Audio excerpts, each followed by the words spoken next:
It's still early. Where to now?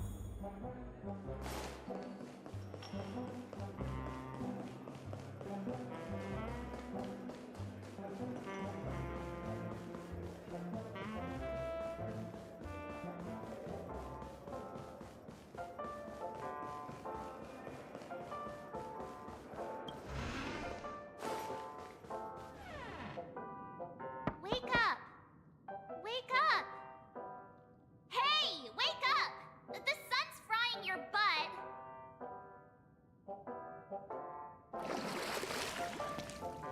Are you okay? Can you hear me? I didn't hear a peep from your room, and it really freaked me out.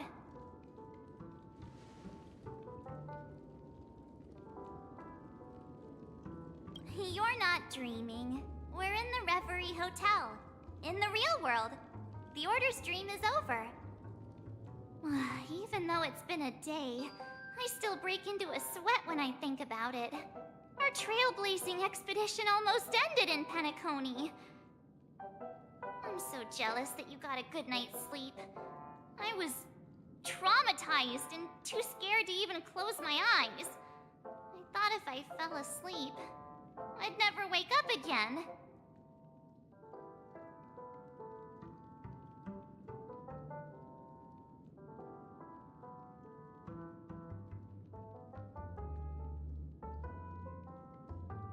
A natural beauty like me never has dark circles. The Stellaron was sealed while you were sleeping. The ordinary people in Penacony have no idea what happened. They just feel like something's missing from their memories. The family's official statement was like, "The Charmony Festival was attacked by an unidentified Stellaron and came to a halt." After all, they can't just reveal the truth about the Order. Now, all the major lineages, except for the Oak family, are dealing with the aftermath. The family has invited the crew to the Radiant Feldspar as witnesses for an important meeting. Everyone's waiting for you, so hurry up and pack. We're leaving as soon as you're ready.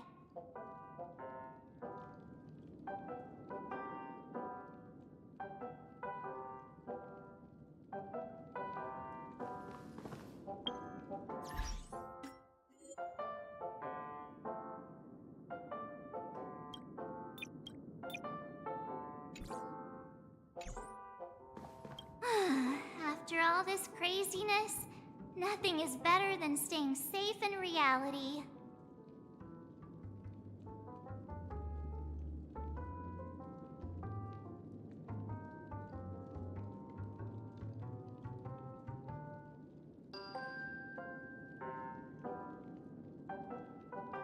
It's a massive airship, and it's awesome! I heard it's never shown to the public. Only VIP guests of the family get to board it and enjoy the breathtaking views of Penacony. The Iris family sent us a bunch of souvenirs. Fruit baskets, plus this fancy button model. After you're back on your feet, you can enjoy them all. We are pretty much celebrities on the planet of festivities now, aren't we?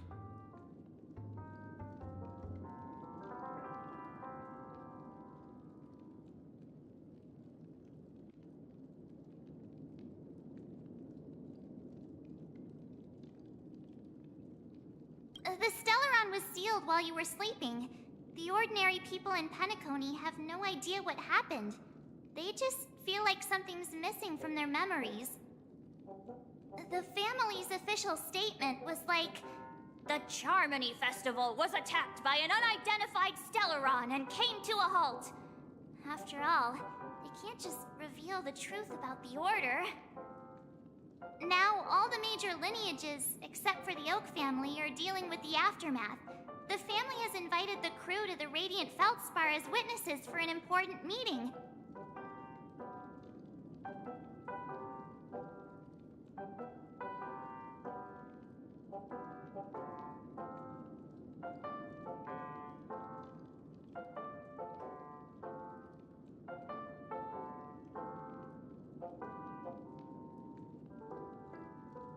Why the sudden interest in that?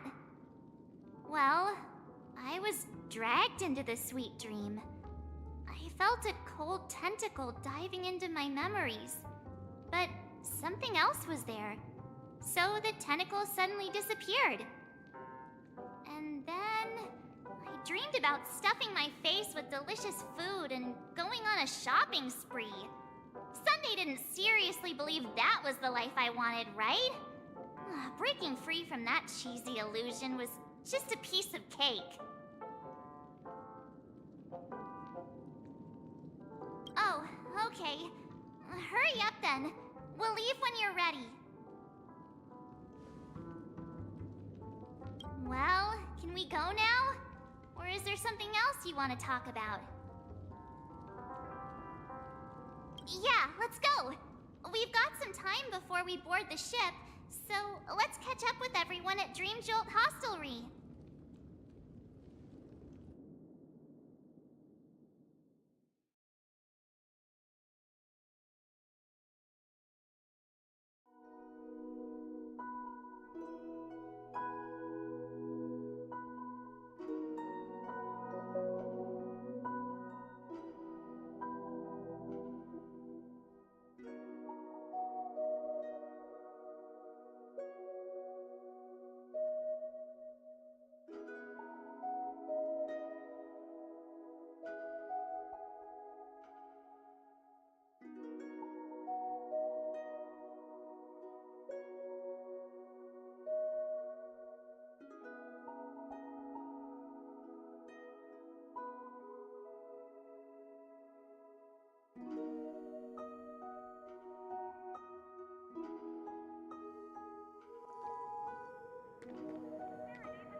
How extravagant. Just like Epsilon. How was it? Did it live up to your dreamscape expectations? You already asked that when we first got here. Yeah, and you said no back then.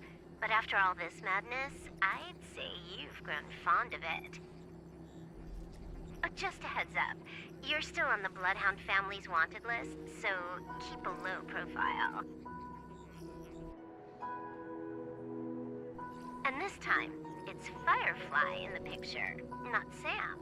That's gotta be a whole new experience for you, right? Indeed. In Kafka's words, that's also a missing part of my life. Still, it'd be quite inconvenient if I can't move freely. Could you help me out, Silverwolf? I knew you'd say that. Don't worry. I've hacked all the systems and left no trace. Don't do anything that may draw attention, and don't talk with guards. They might recognize you. Keep these 2 points in mind, and you can go wherever you want, unbothered. Thank you. No problem, Miss Samuel. I love this fake name. Now that we're done here in Penacony, what will you do in your free time? I hear the Genius Society is here. How about we go stir up some excitement? Well, you know my script isn't over yet. I didn't bring you back to hear an answer like that. Don't worry. The script says that I'll experience 3 deaths, but also receive an unforgettable reward on the planet of festivities. How will I know if I don't try? All possibilities exist until the outcome actually happens, right? You may not realize it, but you have a bad habit. Whenever you seem to be asking a question, you've already made up your mind, and no words will dissuade you. Anyway, Kafka asked me to pass on this message. If you see anything fabulous in Penacony, get one for me too. Just swipe my card, you know the pin. She didn't specify anything, but I guess she means a dress, coat, sunglasses, or something else. You know better about fashion than I do. Sure, I'll keep an eye out. There's tons of options at OT Mall. Do you think she'll like trinkets, like hair accessories or brooches? Those sound more like something for young girls. Maybe you should keep them for yourself. Oh, by the way, Blade didn't explicitly say it, but I think he was trying to say something like, temptation will show up again in Penacony. He's always so subtle with his words. Got it. He was just worried about me. Relax, Silverwolf. You know me. I won't do anything crazy. I just want to wander around and see more of the world for myself. I want to buy some oatcake rolls. I've had a cake roll every day since I arrived in Penacony, from the first day to the last. But today, I'll buy 2 and give you 1. And if you don't like them, I'll enjoy double the pleasure. Or I can bring one to Kafka, as she never refuses. Or maybe I'll give it to Blade. He'll appreciate it. That's not written in the script, right? But as you see, I have added new footnotes to my destiny.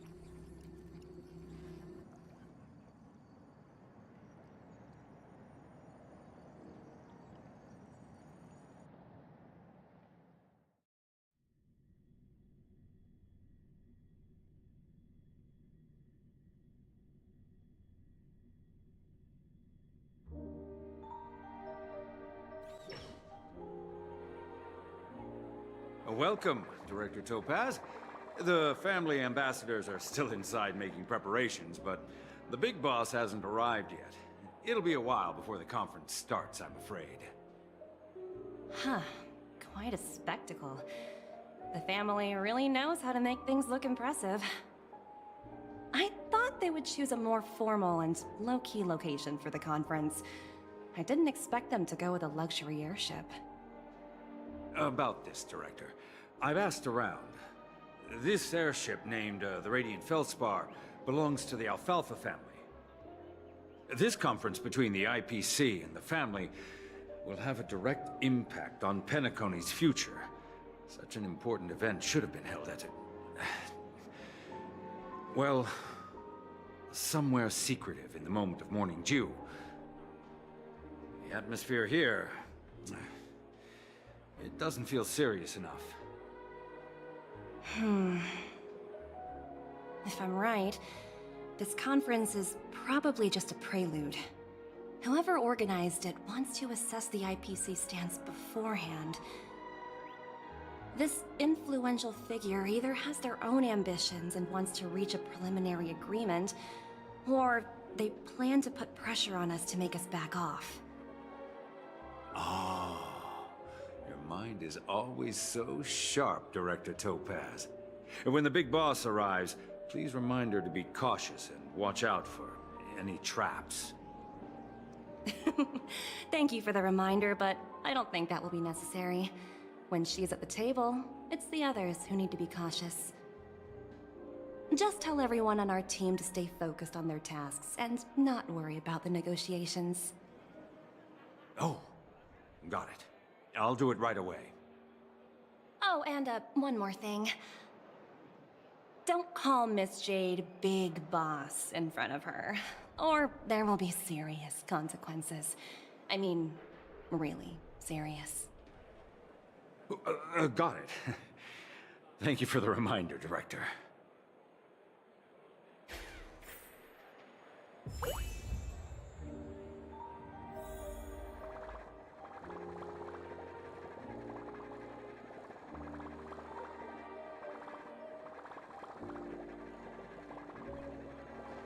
I tripped and fell right here. Just completely face planted.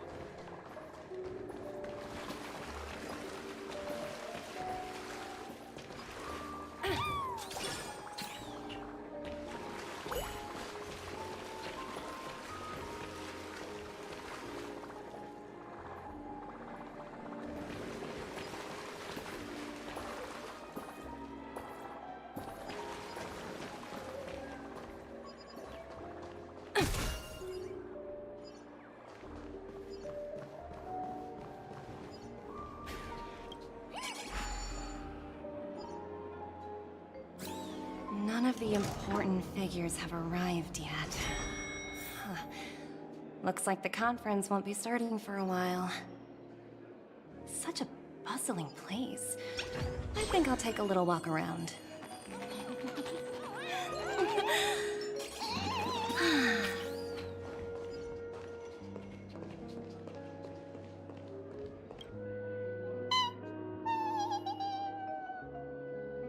Oh, are you hungry, Numby?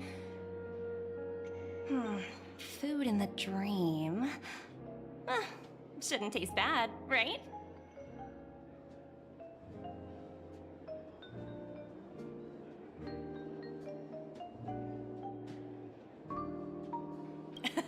Numby, catch!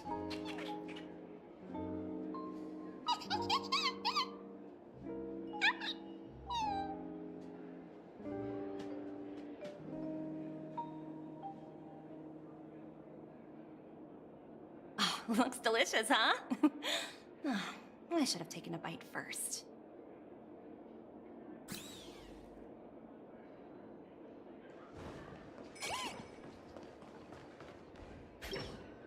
So many buttons. How many centuries would it take to press them all? Huh. Didn't expect those pooches to actually recycle them all. Huh? What are these?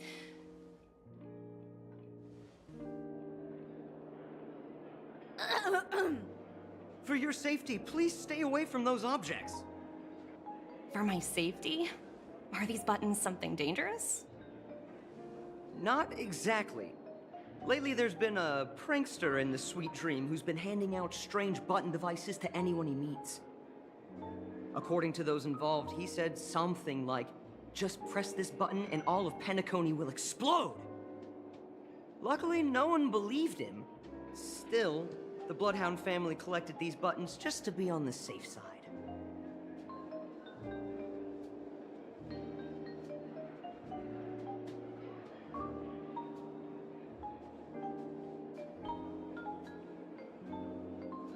Where's that prankster? Haven't the hounds caught him yet? Yeah, that guy has some skills, I'll have to admit that. However, you know, the Bloodhound family won't give up. Whoever disrupts order in the dreamscape will face severe consequences. Anyway, the family will deal with these things. Please, kindly keep your distance.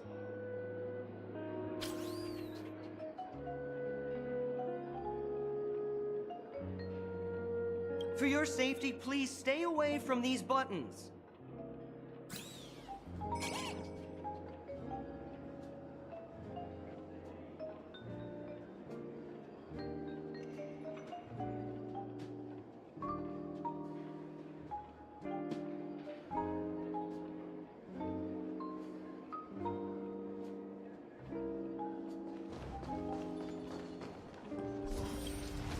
Greetings, madame.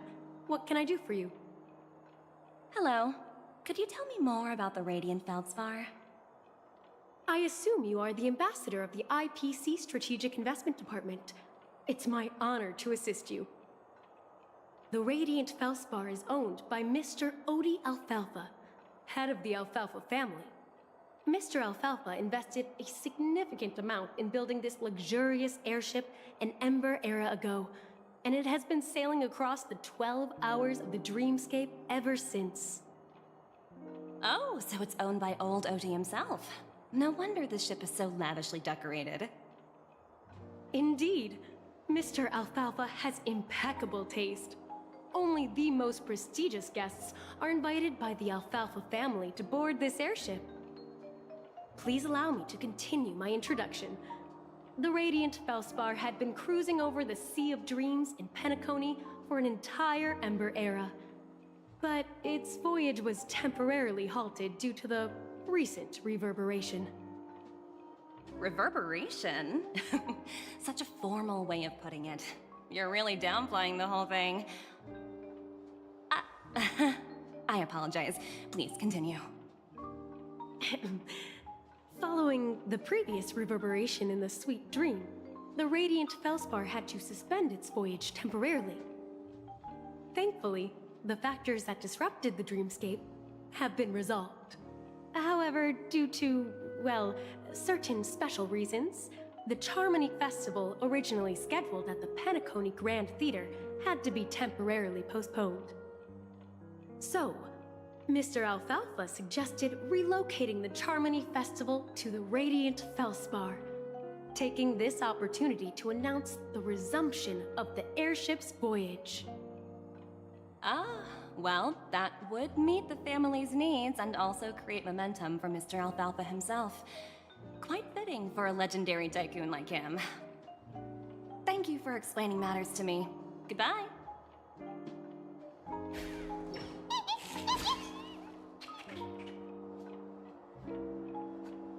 Hello? The Talent Motivation Department? Again? Internal review? Will it ever end? I'm working on a major project. I don't have time to squabble with you guys.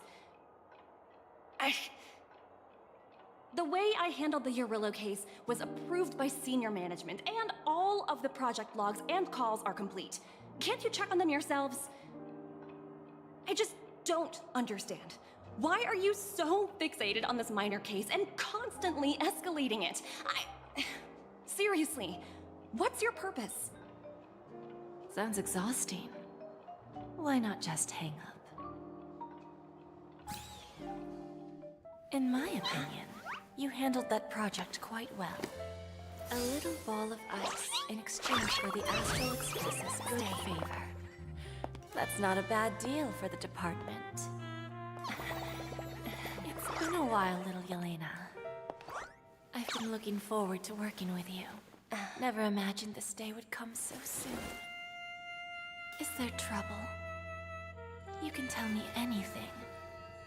Just like old times. Ah, it's been a while, Madam Jade. I'm honored to have the opportunity to work with you. You're still so formal, aren't you?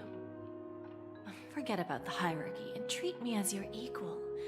No need for unnecessary titles like Madam. I'm sorry, but it might take some time to get used to that.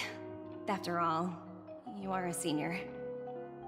Well, now that we're both members of the 10 Stone Hearts, I need you to be at your best. Especially since the upcoming negotiations leave no room for error. As sharp as you are, I'm sure you've figured out the true purpose of this conference, right? I believe old Oti has taken it upon himself to test our limits before the official negotiations between the IPC and Penacony. That's true, and it works in our favor. Do you know why? If we can reach some sort of agreement with old Oti beforehand, and gauge our opponent's boundaries, our future negotiations will go much more smoothly. That's the obvious benefit. Exactly. And the hidden benefit is that as the head of the Alfalfa family, his actions suggest that the 5 lineages might not be as united as the Odes of Harmony would suggest. As long as the influence of Harmony hasn't completely permeated their core, personal desires will always have their way. Thankfully, influential figures in Penacony haven't entirely suppressed their own desires. It's similar to the power struggles within the IPC. The supposed all-for-one philosophy shared by the 5 lineages. It's just a slogan now that the Dream Master has gone. After the downfall of the Yoke family, old Oti's faction became the dominant force in Penacony. Even if we consider only the succession order, he's the longest serving and most senior among all the family heads. Yes, that's exactly why we need to handle the conference following an agreed-upon strategy. It's like playing a game of chess, where every move needs to be carefully thought out. Absolutely. The 3 steps of negotiation. Listen, test, and strike. That's what you taught me. Pretty clear. Although, you seem to have changed the order in the Yarillo case. That was based on my personal experience. I apologize for interrupting your conversation, but the family head is ready to meet the ambassadors from the Strategic Investment Department. Time to get to work. Let's prepare ourselves and meet that esteemed supporting actor. Remember, our goal is to create an opportunity for the IPC to enter Penacony. Aventurine has already made a small opening, and you and I, we're going to tear it wide open.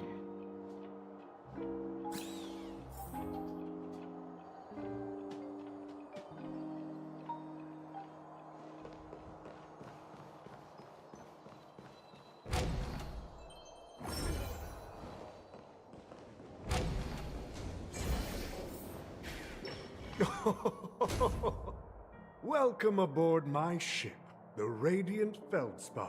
Smart and charming ladies. Please, have a seat. Let's have a pleasant conversation.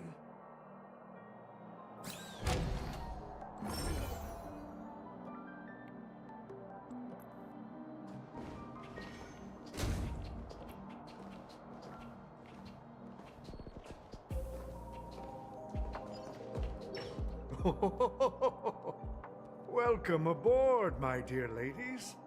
Forgive me for any lack of attentiveness that might have led to a lengthy wait outside. No problem at all, Mr. Alfalfa. It's my honor to meet you in person. You may not be aware, but the book Odie Alfalfa, the biography, is a must-read for all Strategic Investment Department employees. After all, to many, you are the legendary figure who single-handedly built the Penacony economy. I expected no less from the 10 Stonehearts from the Strategic Investment Department. You're definitely skilled in the art of conversation. I always enjoy talking to smart people because we don't have to beat around the bush. We can just get straight to the point instead. Since I invited you IPC ambassadors on board, I'm sure you've figured out the topic I'd like to discuss, yes? The future of Penacony, if I'm not mistaken. Precisely. Those few words represent a terribly complicated situation indeed. Let's take that golden-haired guy who's not showing up, for example. He put in great effort and almost got himself killed. But what was it all for? Wasn't it eventually to create an opportunity for you IPC to regain control of the precious Astana?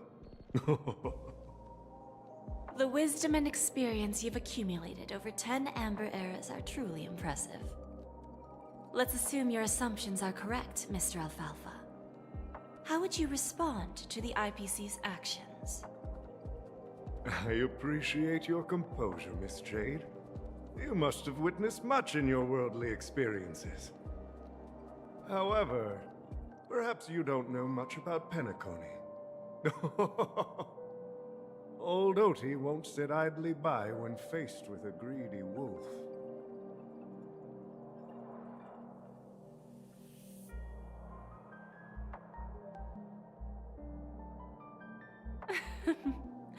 Please, go ahead. I'm all ears. Then I'll be straightforward. I requested this meeting before the official conference to dissuade the Strategic Investment Department from trying to lay a finger on Penacony. If you back off now, you can make a smooth exit and prevent the IPC from losing face during more important negotiations. One of our P-45 executives was attacked and nearly killed in the dreamscape. The IPC can't simply ignore this incident. Moreover, considering the turbulence during the Charmony Festival, Penacony's credibility has taken a hit in the public's eyes. Despite your determined attitude, the issues plaguing Penacony are real, are they not? You used the term real, Miss Topaz, but let's not forget that this is the realm of dreams. If you want to succeed here, you need ambition and unconventional thinking. Curious about how I plan to respond to the IPC? Well, I don't mind sharing. My actions will help Penacony take a significant step forward by self-listing and going public. Going public? If I'm not mistaken, you want to bypass the IPC and go public on a universal scale. Precisely. Instead of watching the IPC gnaw away at Penacony, I'd prefer to open the doors of the sweet dream to the entire universe. Starting today, anyone in the cosmos can become a shareholder of the land of the dreams. This is the path of harmony I'll choose.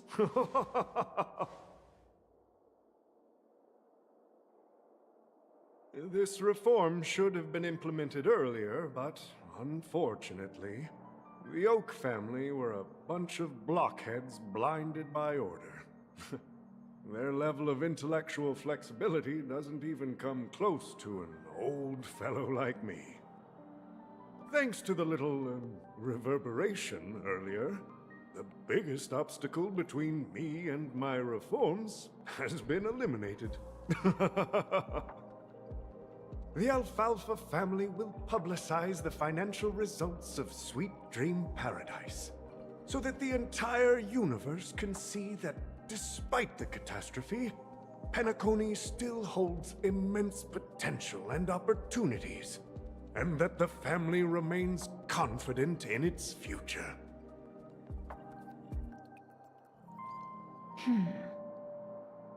Crisis and opportunity are two sides of the same coin.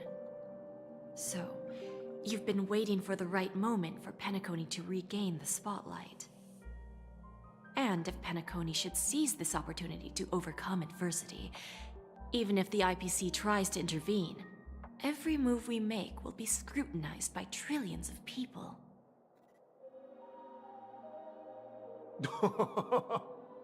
Now I'm convinced that you've indeed familiarized yourself with my biography, Miss Jade. So, about your next move. Please, consider it carefully. Indeed. We need some time to digest such a wealth of information. I suggest we conclude the first half of our conference, Mr. Alfalfa. Please allow Topaz and me to confer privately for a few moments, and to respond on behalf of the IPC later. Of course. Take your time, dear ladies.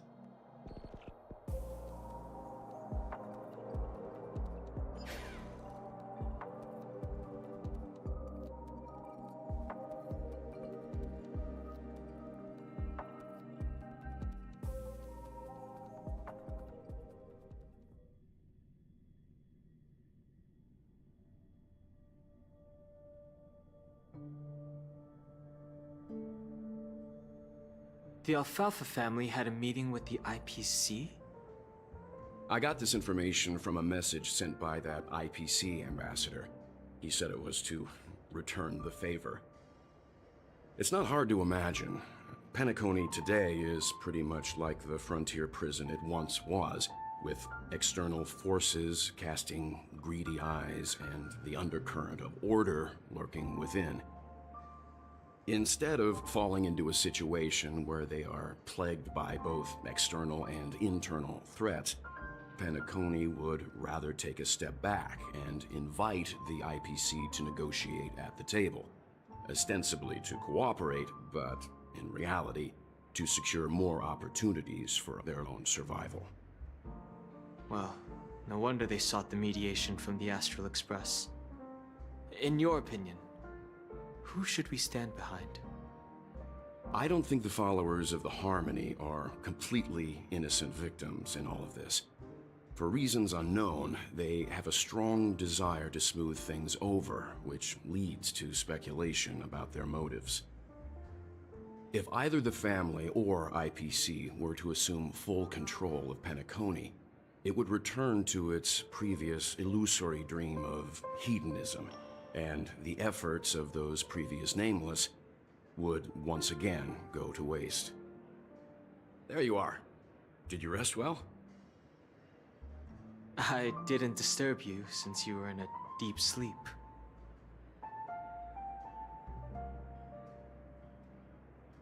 Ah, she went to negotiate with the family as a representative of the crew. She'll contact us once her arrangements are ready. After Anna's dream was shattered, the family branch from the Montour system soon arrived and swiftly took control of the situation. Most members of the Oak family fell unconscious, but fortunately, their lives were not in danger. The mastermind behind the plans was confirmed to be Gopher Wood, the previous Dream Master. But by the time we arrived, he was dead already.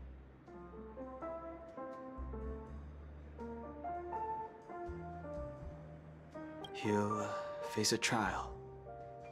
As for further details, the family would rather not disclose them. Ultimately, the public perceived the incident as an attack by evil forces targeting the Charmony Festival. They believe the family failed to safeguard the sweet dream, significantly eroding their credibility in the process. While quite different from the truth, this appears to be the outcome with the least impact.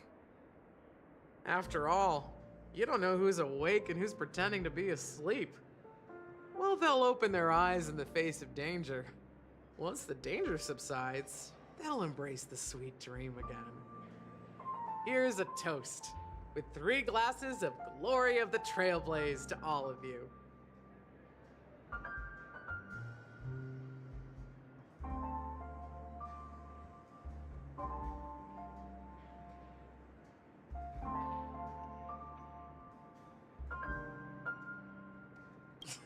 What are you talking about? This is my lounge. It's good to see you all again. Although we might be saying goodbye again after this reunion. When will the Astral Express leave Penacony? We'll stay a bit longer, but not too long. So, this is our final meeting then? If this is a farewell, then it seems to be missing something. Music? Atmosphere? Ah, maybe a special drink to honor those who are not here. Let's see. The mixed drink should be solemn, dignified, and unique, as we'll use it to pay respect to those fallen heroes. To the nameless resting in peace, and to Gallagher.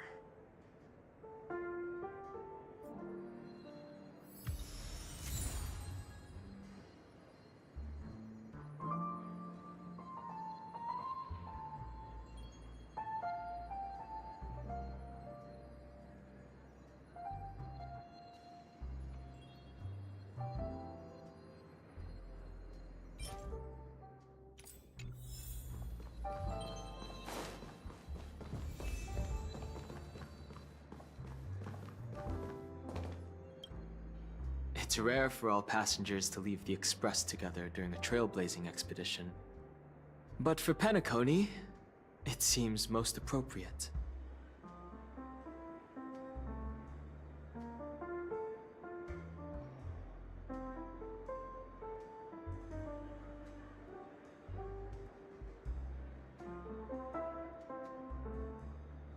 Given the conductor's presence, there's no need to worry about it. However, it's crucial that we soon return to inform Pom Pom about, the Nameless.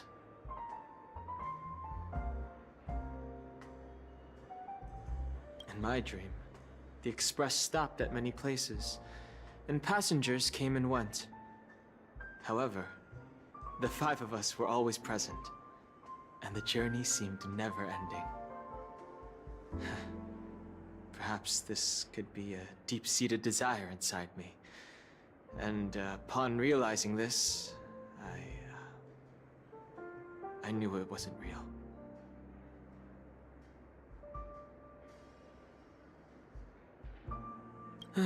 No related records exist in the databank, but I have a theory.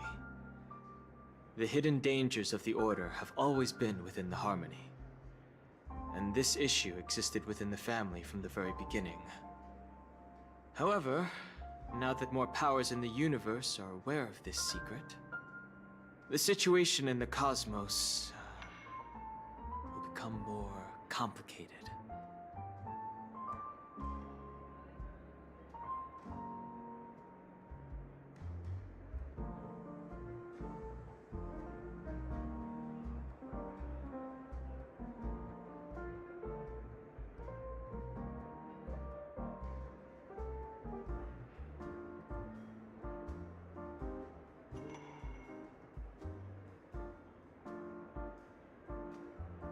Like I said, we'll go and see.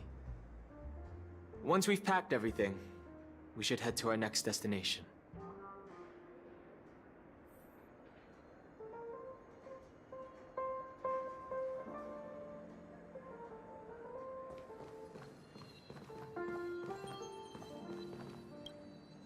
This trailblazing expedition has been thrilling and memorable. Hopefully we've all gained insights about ideals, paranoia, clarity, and dreams from the experiences we've had.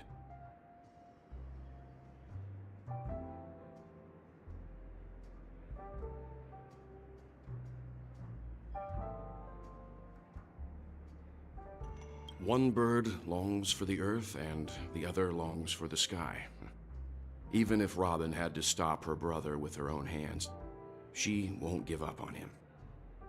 However, facing punishment from the Harmony is inevitable. He will face a trial. As for further details, the family would rather not disclose them.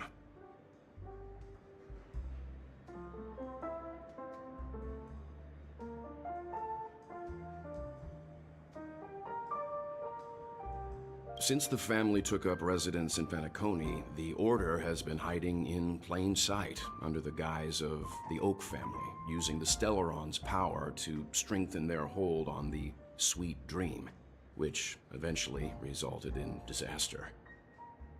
That's the claim the family makes. Whether they were truly unaware of all this is a delicate matter. Venturine's efforts finally earned the IPC a seat at the table. As a result, a more senior representative arrived in Penacony and initiated negotiations with the family.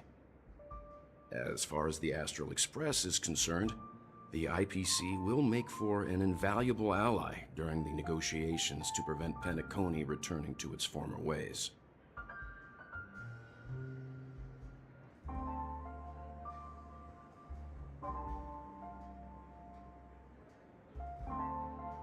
Well, it was somewhat surprising.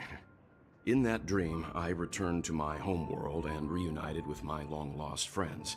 And for some reason, Acheron resurfaced in my mind.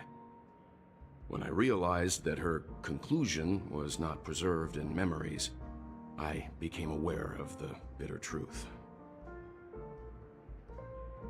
The conclusion of a journey can often be sorrowful. All we can do is to try to make sure it ends on a happy note.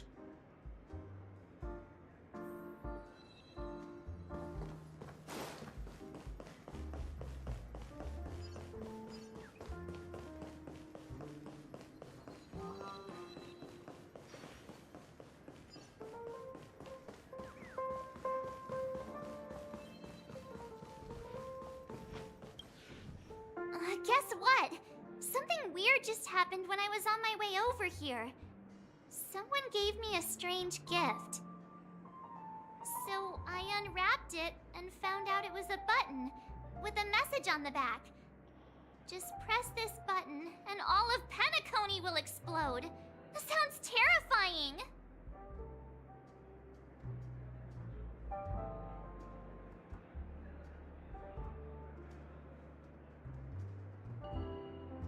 Of course not! Who would press something like that? By the time I turned around, the person had already vanished. So I handed it over to a nearby hound. I heard there were many similar reports before the Charmony Festival started. I'm really worried about the future of Penacony.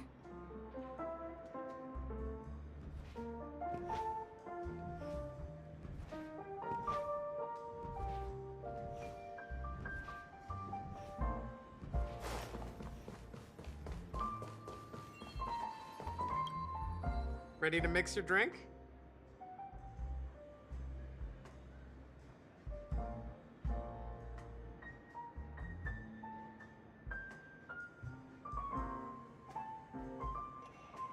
I'm not sure. I haven't seen him since our last meeting at the lounge. Come to think of it, he always did come and go quietly. We used to discuss everything here. But every time he'd leave, I'd realize that I didn't know him at all. Such is the mystery that is Gallagher. I have a hunch. Perhaps he's already fulfilled his wishes and won't be coming back.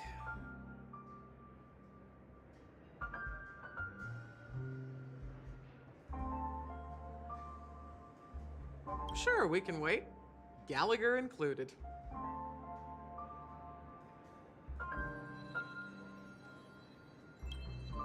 Ready to mix your drink? Sure, we can wait. Is there anything else? The conclusion of a journey?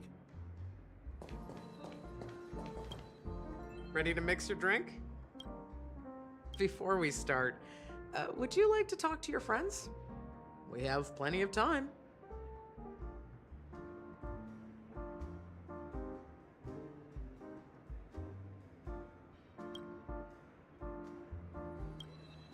Ready to mix your drink?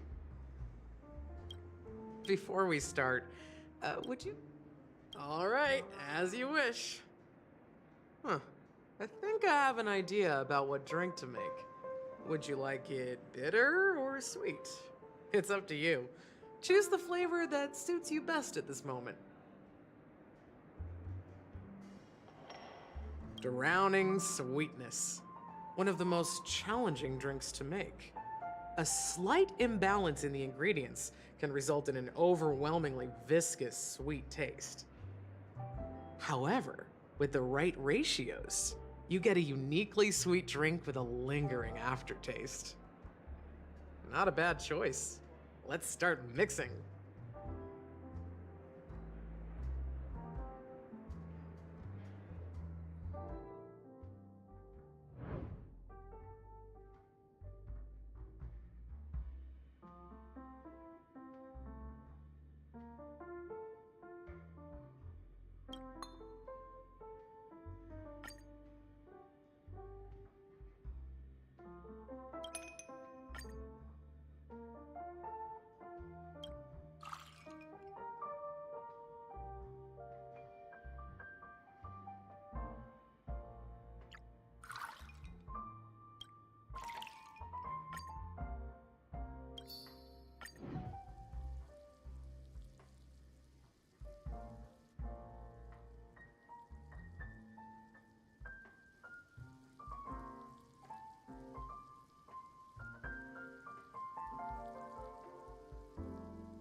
Words always fall short. If you want to bring closure to past events at this lounge, there's no better way than mixing a drink. Blend all your memories and emotions together and stir them well. Through the filter of time, what remains in the glass is something to savor. Well, it's done. Here's to the nameless resting in peace, and to my friend Gallagher. The spirit of freedom will spread far and wide among the stars, and its legacy will be more timeless than a pastoral song. We're not accepted by the outside world, so we've gathered here. And one day, our souls will return to the same place. Cheers.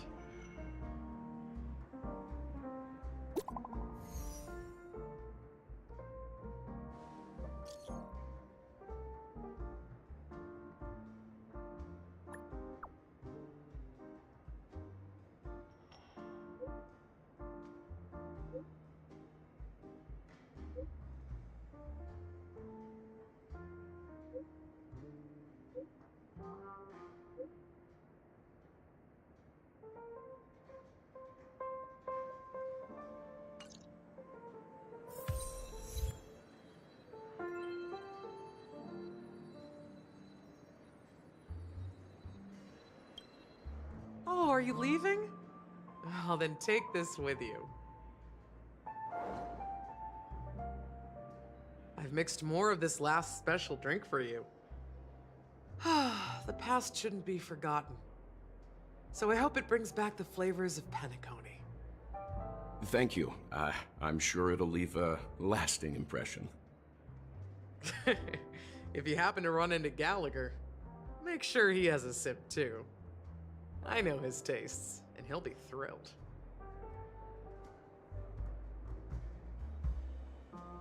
Then, I guess you won't be seeing him. Alright, enough with the heavy stuff. You guys have important things to take care of, so let's not dwell on things. Whether it's the Astral Express or Penacony, there's still a long journey ahead. So let's lift our spirits, guys, and embark towards our tomorrows.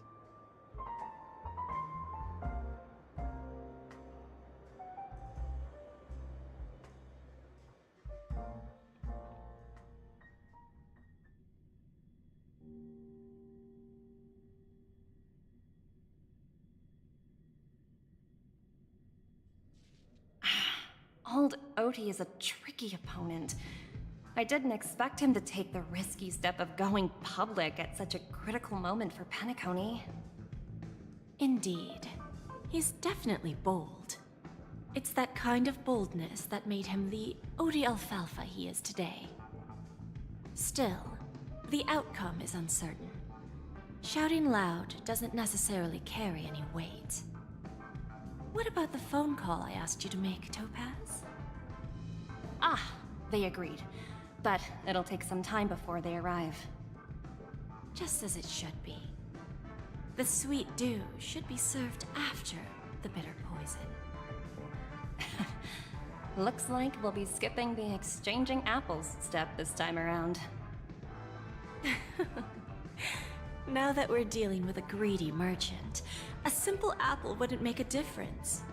Well, I guess I included myself in that remark too. Now I'm a bit curious, Topaz. Do you think Penacony is a quality asset? Yes. Despite its recent calamity, Penacony remains a top-quality asset within the cosmos, with good credit, lucrative potential, and promising prospects.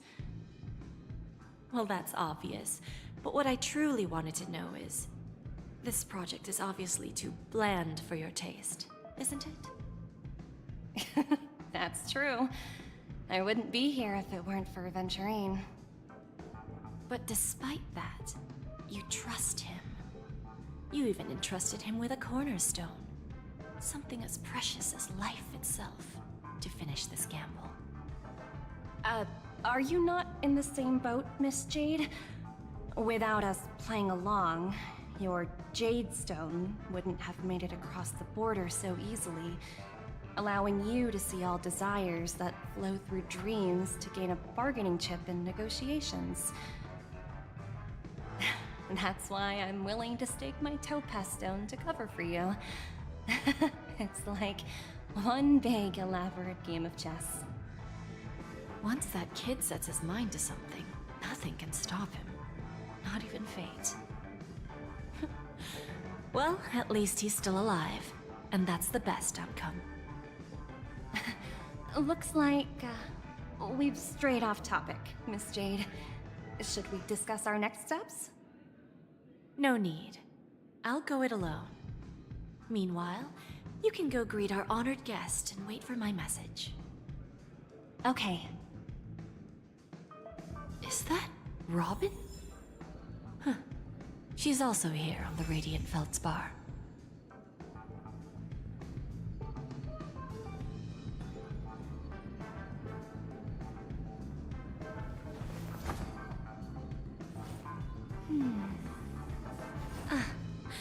Looks like this collateral won't be returned.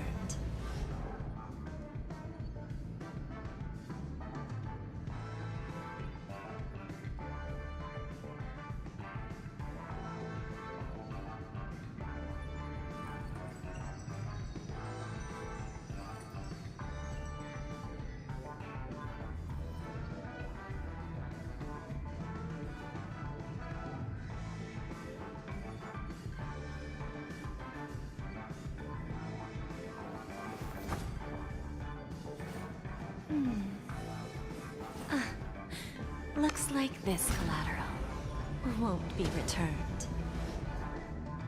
Ta! Ta! Yeah! Ta!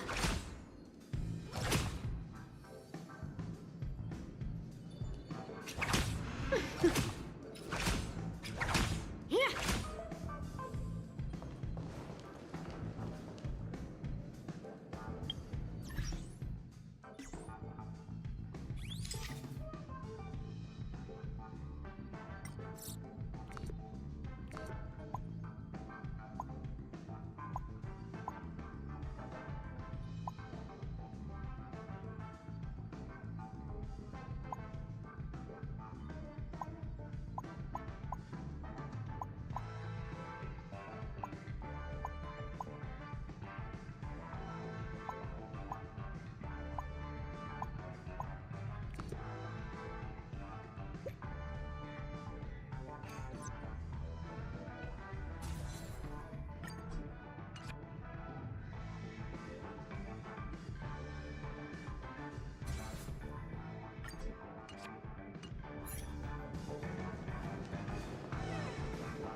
Greetings, Miss Robin.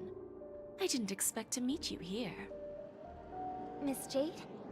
Greetings. The opening ceremony for the Charmony Festival has been moved to the Radiant Feldspar, so I'm here making some preparations. How about you? Have you spoken with Mr. Alfalfa? I'm actually on my way to meet him right now. Do you know him well, Miss Robin? Unfortunately, I've never met him.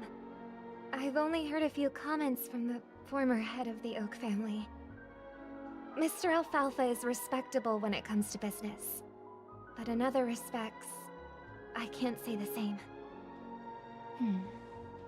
Where do you think the future of the planet of festivities is headed?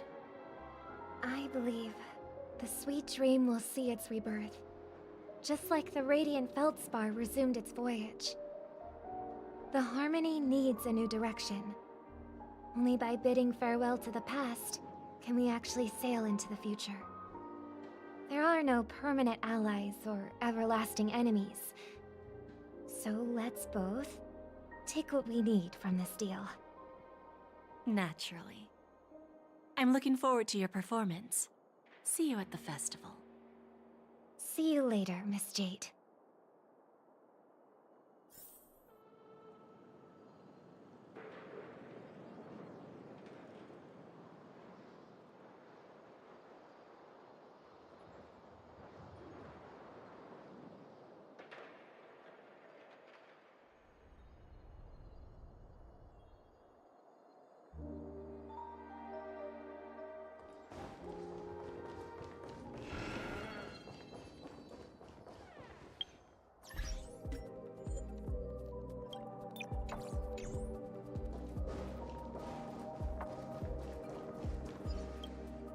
Thank you for your patience, Mr. Alfalfa.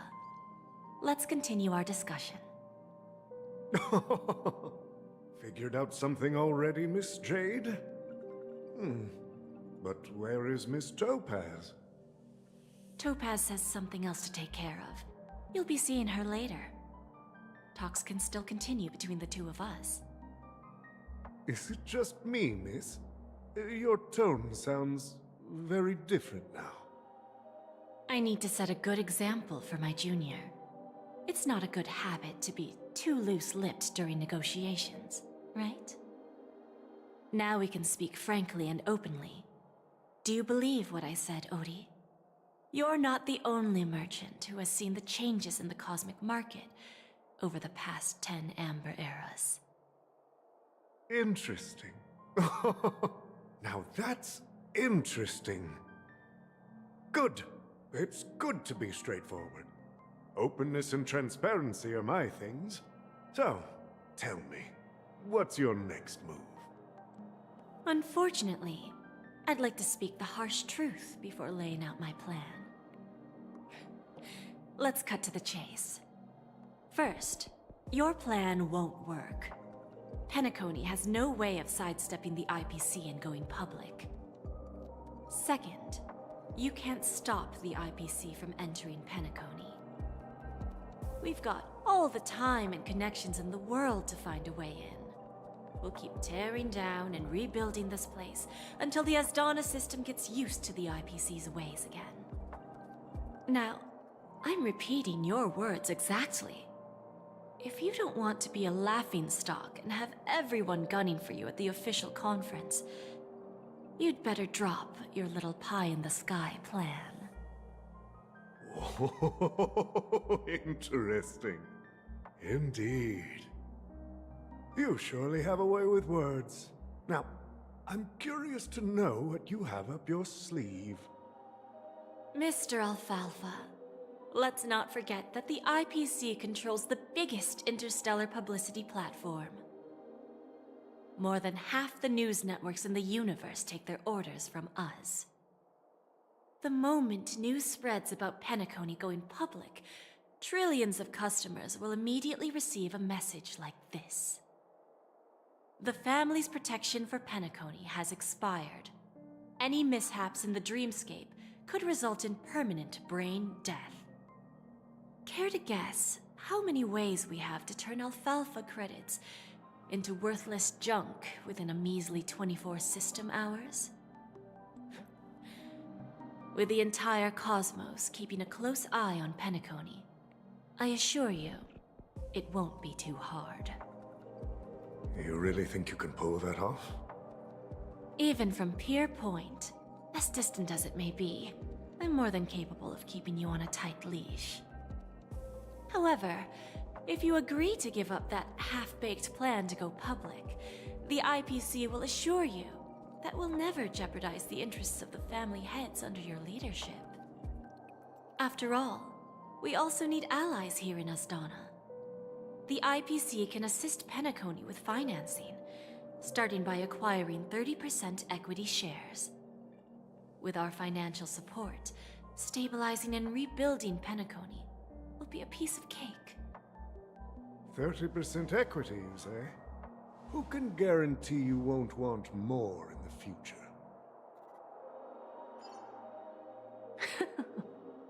That's the brilliant part of it all. The answer is simple. No one. There are no guarantees. It all hinges on self-awareness and mutual respect. However, the board of directors will consider the interests of the family heads to some extent. You're a smart merchant, old Odie. Isn't the whole purpose of this elaborate game to showcase your business acumen and seek more benefits for the family? It benefits us if we both take a step back. And if that's not enough for you, I'm pretty sure that another goal of making Penacony go public is to expand the influence of the Planet of Festivities and attract more customers. I understand your concern, and I have a solution for that, too. Fine. Now I see your sincerity. As the head of the Alfalfa family, I don't think I have any reason to refuse your offer. However, as their chosen one, I still need one final answer. Go ahead. I'm listening. When I was a child, I heard the adults recite the tale of the ancient Amber Era, about the ascension of Shipe, the Harmony, and the downfall of Enna, the Order. The Order and the Preservation used to be close in ancient times.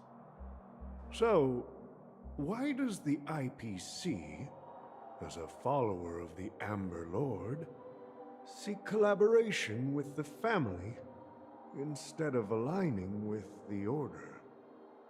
The answer is simpler than you think. It's all about credits. Everyone's favorite thing and the universally recognized currency among the stars. The IPC has the power to perpetually ensure their value. With each new world integrated into the credit system, the IPC adds another building block to its cause. Eventually, all exchanges, capital, and businesses will operate within a unified monetary system. By then, all planetary developments will be recorded in accounts with well-defined values and the ability for exchange and circulation. And the heart of everything will be Klepoth's credit. Ah, and then the IPC will be able to exert influence over everything. Our intention is to establish enduring preservation, so I'm sure you can understand. This universe doesn't need two types of order.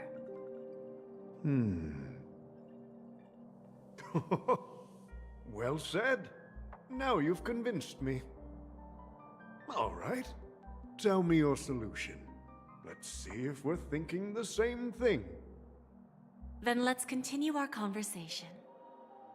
Please, Topaz, invite Sweet Dew to join us at the table.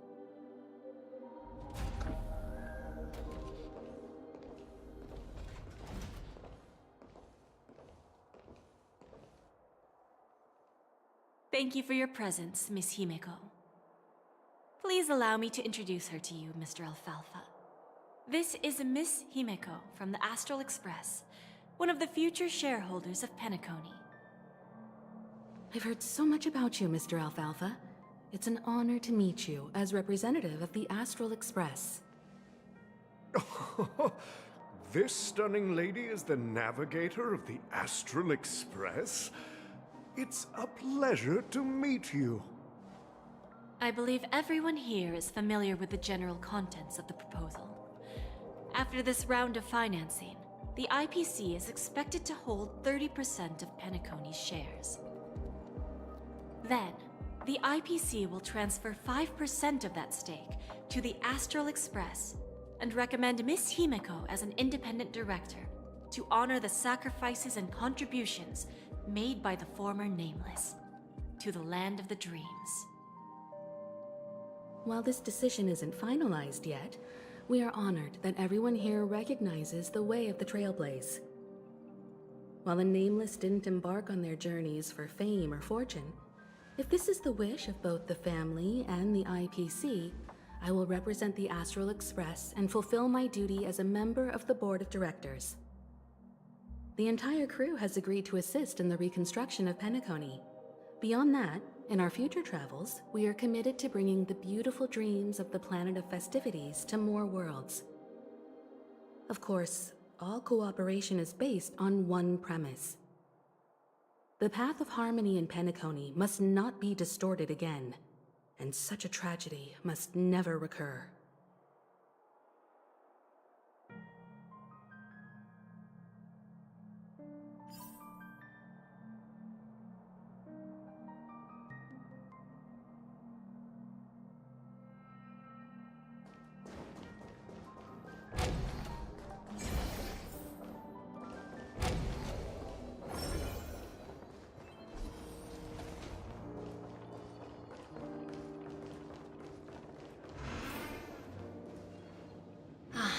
Old OT is in agreement, so the issue is settled, I presume.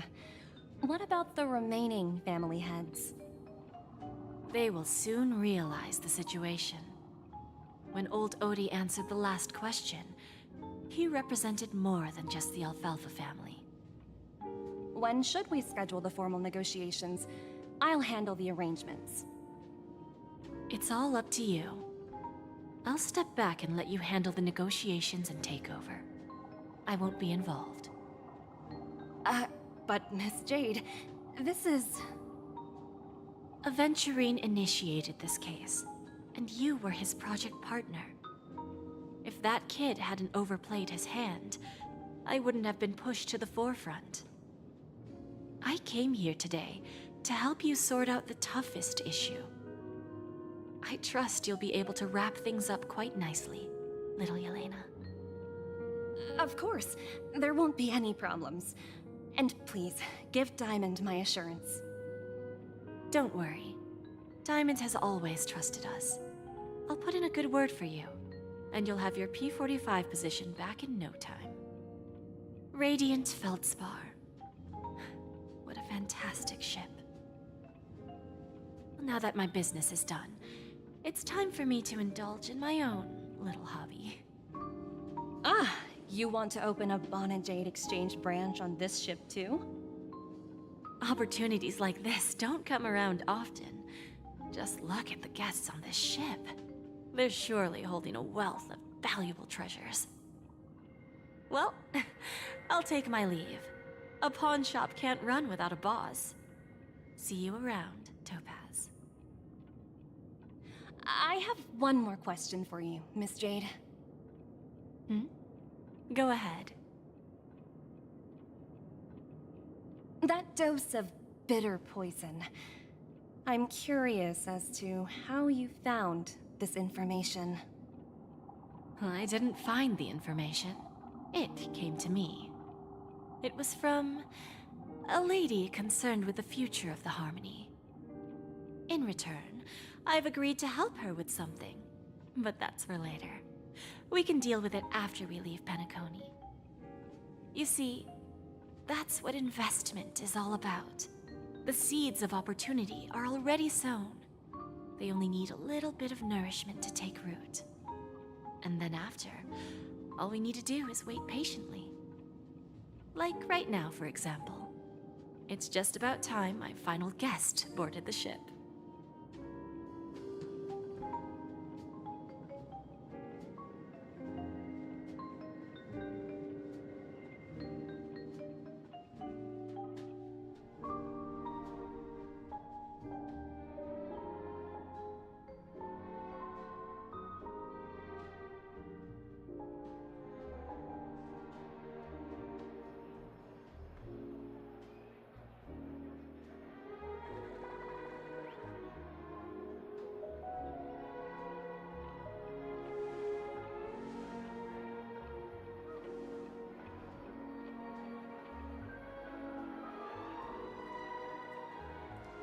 Sneaking in was way easier than I thought. The family's security is as lax as ever. So, this is the Radiant Feldspar. So luxurious. A pawn shop that grants wishes. Is there really a place like that on the ship? I'll find out for myself if the rumors are true or not.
tripped and fell right here.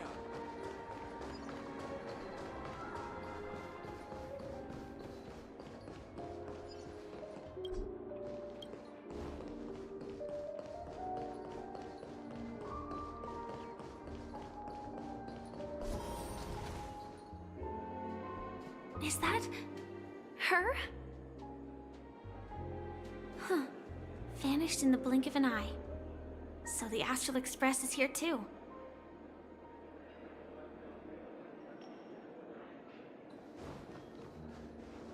By the way, there's one more thing.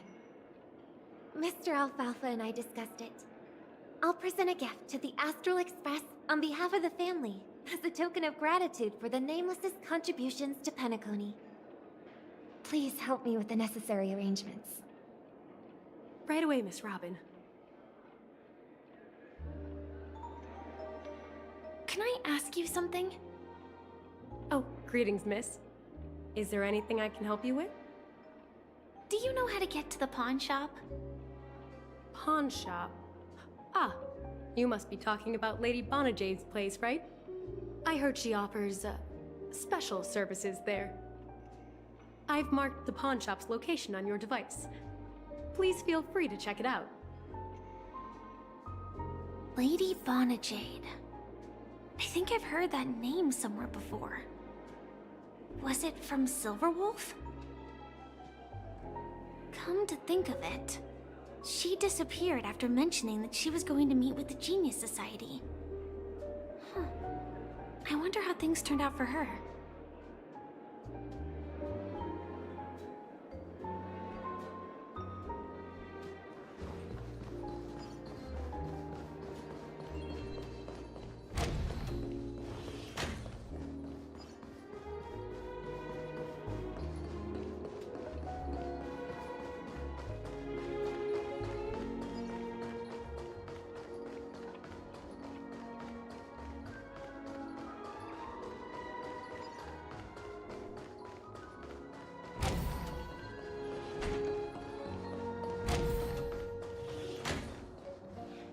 If I win, your chest is mine.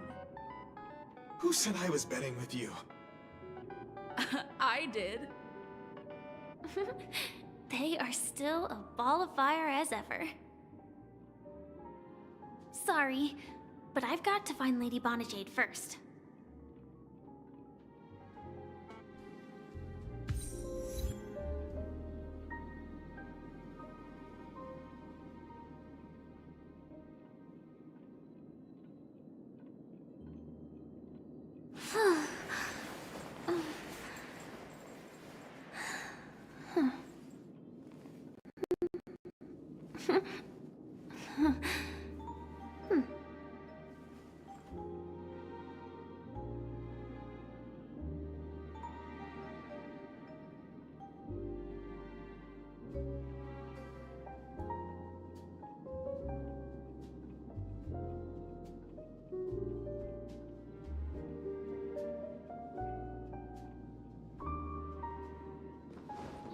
No, it's not the best time to do that. Sorry, but I've got to find Lady Bonajade first.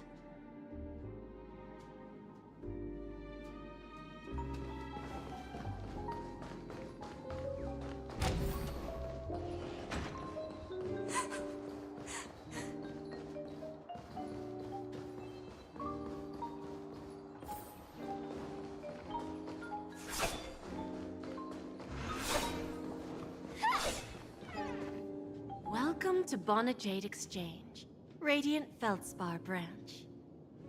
How should I address you, dear lady? Just call me Samuel. Samuel. Nice name. So what do you need, Miss Samuel? And what are you willing to give up in return? I want to keep on living. And for that, I'm willing to give up everything I have. Everything you have? That's right.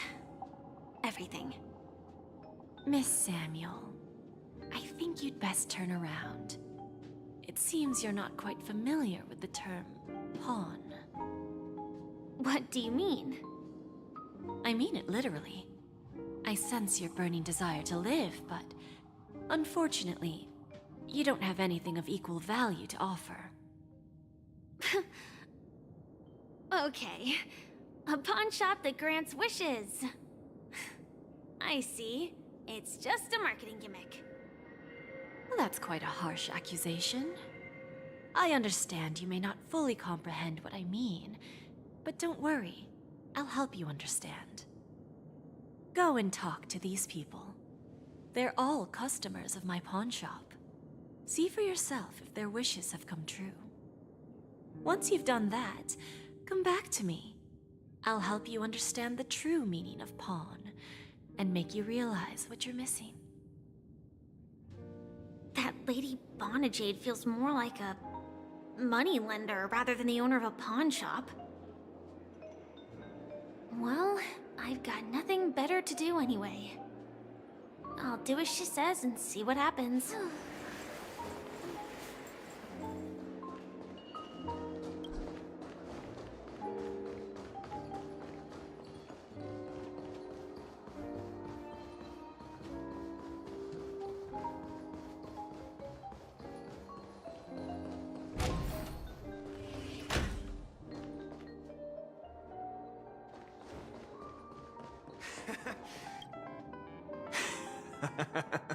You stupid little girl. Coming back to lose more money, huh? Enough talk. Let's get started. This will be our final game. I'm betting my entire fortune. Oh, a big talker, huh? All right, let's see what you've got.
I won?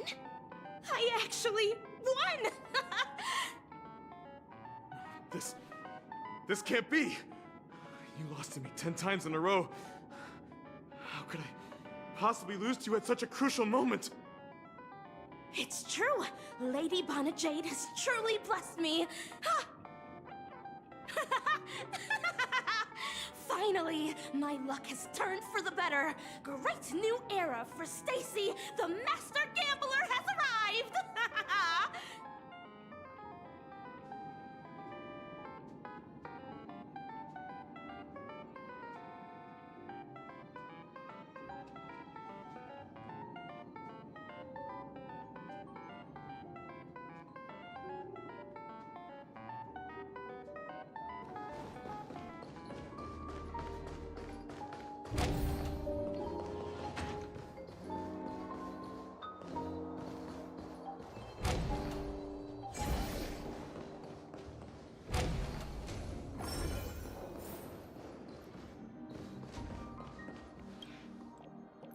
Prepared a gift for you, Dorothy.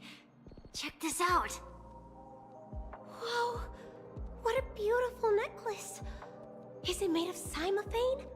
It's stunning. How did you know I love jewelry made of cymophane? It has the same purple hue as the necklace my dad gave my mom. I've never told anyone about it. How did you find out, Del? So, will you go out with me? I I will. Really? I mean, really? I never said yes before because I thought you had no idea what I liked. But this gift made me realize you were actually paying attention all along, trying to learn everything about me. So yes, I will. Wonderful. My wish has actually come true. So, shall we go, Dorothy? Let's go outside and enjoy the stunning views of the 12 hours. Yeah, let's go.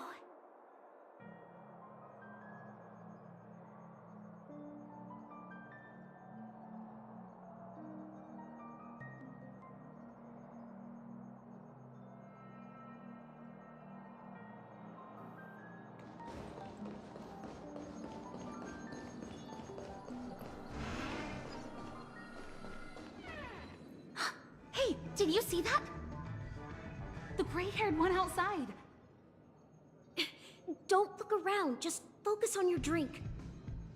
Seriously, they look like a total lunatic. Is that her?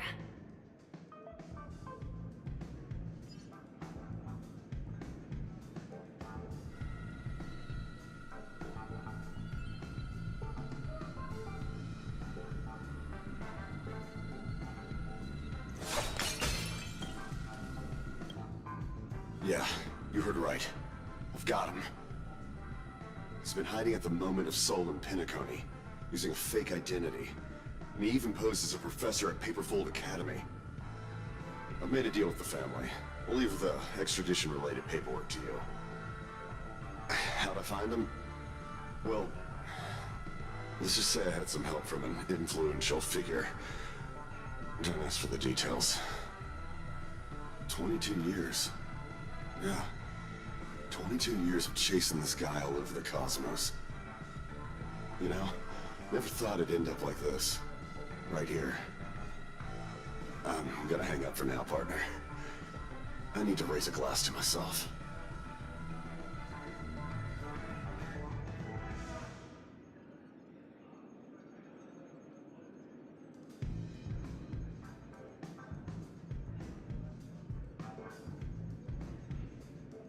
All of their wishes actually did come true.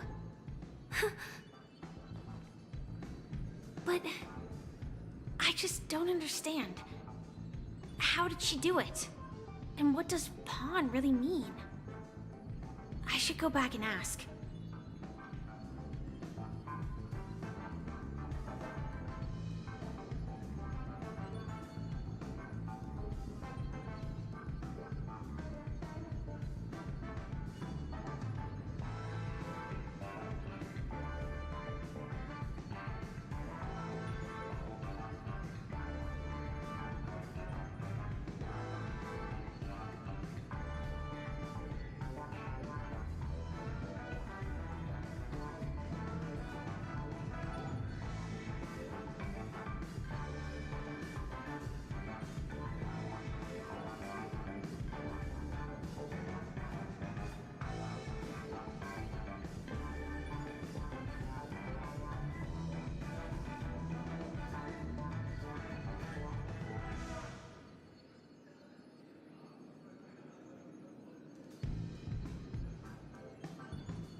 So you're back, Miss Samuel. Yeah. I found those people. And it seems their wishes did come true after visiting the Bonajade Exchange. But I'm not sure what you want me to see. They all seem to be living fulfilled lives. Not so fast. This step was just to show you that the Bonajade exchange is genuine. That I had the power to grant their wishes. And now, I'll tell you the price they paid. Del was from a wealthy family. He was head over heels for Dorothy, and wanted to win her heart. So he made a deal with me. He put up his entire fortune in exchange for a gift that would impress Dorothy. It was a piece of cake for me, thanks to my IPC connections. However, Del will soon find himself evicted from the dreamscape because he can't afford his room. Whether he can bounce back from poverty, well, that depends on him. Let's just hope that necklace will keep their relationship from crumbling. Then there's Stacy, a lady with a gambling addiction. She wanted some serious luck, but she had nothing to offer, so I took something else instead. I took away all her close relationships. From the moment she stepped out of the Bonajade exchange, every casino in the cosmos would remember her name. But her parents and siblings would sever ties with her, and it would be impossible for Stacy to make any real friends again. She will accrue a vast wealth due to her good luck, but she'll never be able to use it for the people who truly matter to her. As for Detective Walker, he spent 2 decades chasing down a wanted criminal for some heinous crime. But he never caught the guy. In his desperation, he came to me. He offered his own memory system as collateral. In due time, his memories as a detective will be erased, and he will completely forget his own identity and all the sacrifices he has made. Interesting, don't you think? I fulfill people's desires and grant them favors, and soon they come back to me with even greater desires. When people see others' desires get fulfilled, they develop their own desires. It seems like an endless cycle, but it does have a goal. In the end, I will get what I desire from this whirlpool. And patience happens to be one of my greatest strengths. So now, do you understand what you must give up, Miss Samuel? Or should I address you as...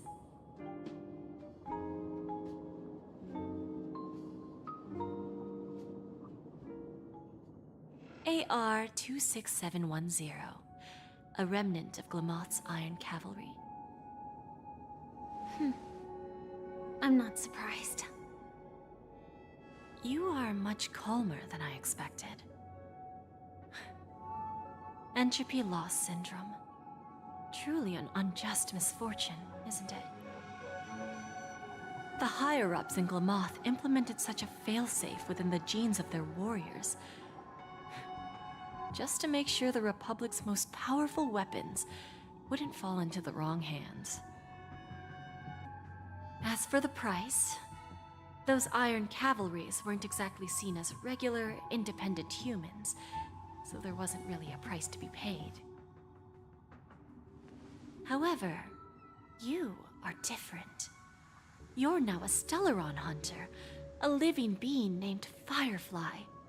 Naturally, you want to continue your existence, but with the Firmament Front gone, the people who know the secret and can cure the disease are nowhere to be found. Are you suggesting that the IPC has a remedy? Well, there might be a silver lining. That's all I can say for now. I see. It's no wonder you said I can't provide anything of equal value. Because nothing I own holds any meaning. So, you're going to ask me to personally restrain my partners to ensure my own survival? Unfortunately, that's not quite the case. Partners. A nice way to put it. Now I'm even more curious about the Stellaron Hunters. Each of you has your own identity and a special bond with each other. It's strong and intimate, and yet it allows for independence. Just as the 10 Stonehearts follow Diamond, you follow your own leader. I wonder what they are like, and if all Stellaron hunters are like you. Traveling on the path of finality, but struggling against your destiny. Attempting to move in the opposite direction. I really hope that one day, all of you will come and visit my pawn shop. I'll be waiting patiently for that day. Can I see this as an invitation? From Diamond to the Stellaron hunters while keeping the IPC in the dark? Consider it more of a personal offer from myself. It doesn't represent the IPC or the Strategic Investment Department. The Stellaron hunters have interacted with the IPC, but not the 10 Stonehearts. Our paths have never crossed. As for your offer, I can pass it along to my partners. But I have a question. You know who I am. And you must know that my partner is keeping an eye on this room. If she wanted to, she could let the entirety of Purepoint know about it within a few mere seconds. What drives you to take such a risk and extend this invitation on behalf of Diamond, even if it could lead to your downfall? Simply put, you and I are the same. However, unlike you Stellaron hunters or the Astral Express, we band together merely to obtain what we want. Each of us has our own past and destined ends, and on this journey, we have been invited by Diamond to join him. This journey could be either brief or long, as each of us carries a void in our hearts that can only be filled from the outside. So, Diamond made us a promise to divide the power of the Emanator of Preservation into 10 pieces and give each of us a cornerstone to fill that void. Mortal flesh is fragile, yet my heart is unyielding like the monolith. For without this resolve, the way of preservation would fade into oblivion. So, you understand? This pledge goes beyond a mere oath. It's our collateral in exchange for opportunities, wealth, survival, and a future. And whatever we gain from it will fortify the Stonehearts in return, allowing us to achieve the great cause of the preservation when the war among the eons eventually comes.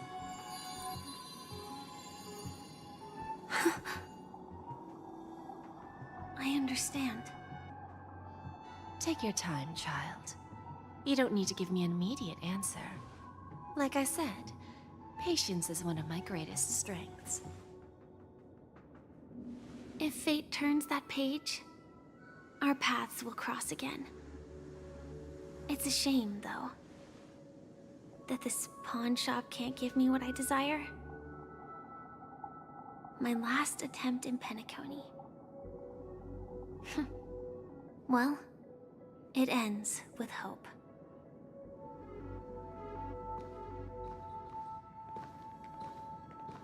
Lady Bonajade, I've come to deliver the collaterals promised.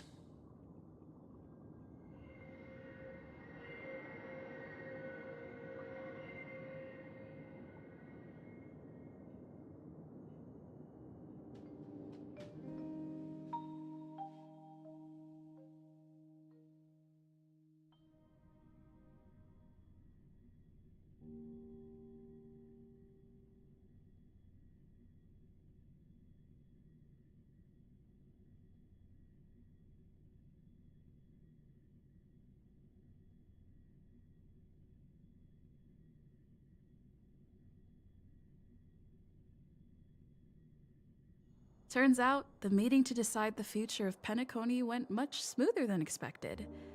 With little debate. The Charmony Festival's opening ceremony is starting soon. I should head down and take a look. This airship has quite a few treasures. A bountiful harvest.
Remember, I can take you out with just one shot whenever I choose.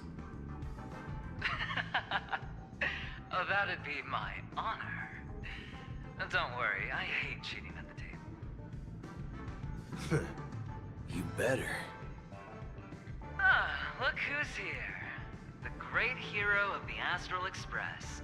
The most dazzling trailblazer in all of Penacony. Oh, you're here too.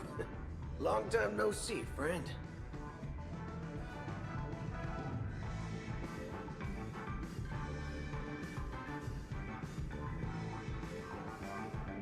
This fella is also tracking down that son of a gun. What's that saying again? The enemy of my enemy is my friend. Well, let's set aside those under-the-table dealings for now, partner. Don't want to spoil the festive mood of the Charmony Festival. Oh, I agree. Now let's congratulate Miss Trailblazer. I hear the family intends to thank the crew at the Charmony Festival. It's a real pity I can't personally be there to witness this.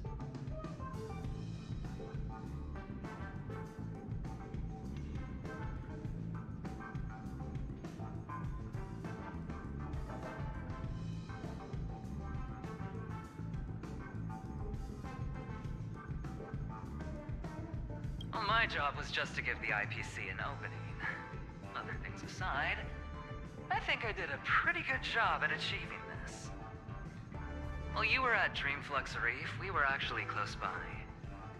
We wouldn't have been able to dig up so much dirty information without the help of a knowledgeable friend. But that emanator didn't pull any punches. My body couldn't hold out too long. Otherwise, this would have been settled in a much cleaner manner.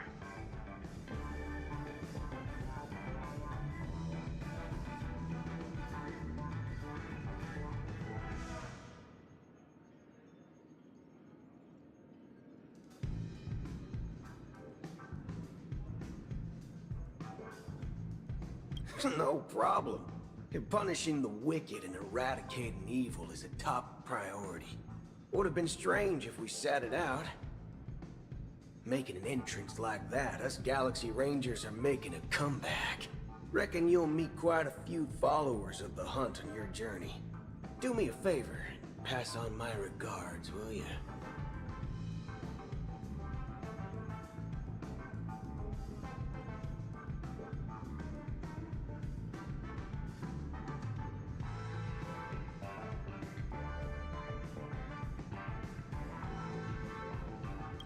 Forget it. I'm not one to beat around the bush. I've got a score to settle with a high-ranking executive fella named Oswaldo Schneider. And this flamboyant fella here can help me find him. The feud between the Marketing Development Department and the Strategic Investment Department is well known across the cosmos. But what I didn't expect was the involvement of the Galaxy Rangers in this feud. Looks like things are about to get spicy.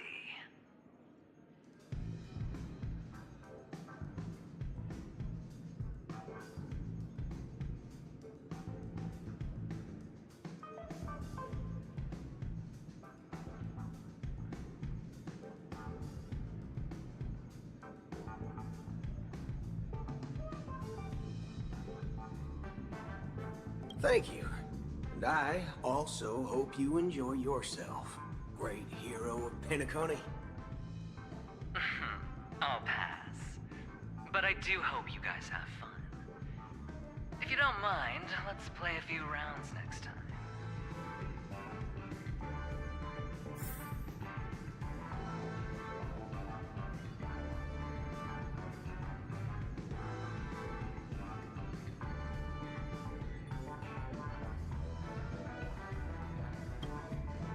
It's time to let down our hair and enjoy ourselves on days like this. I hope you can enjoy yourself to the fullest, oh great hero of Penacony.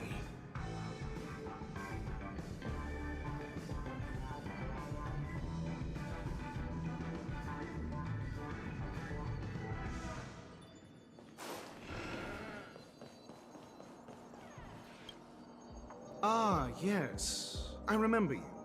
Your performance at Herta's space station was adequate, I suppose. No wonder that gambler likes you so much.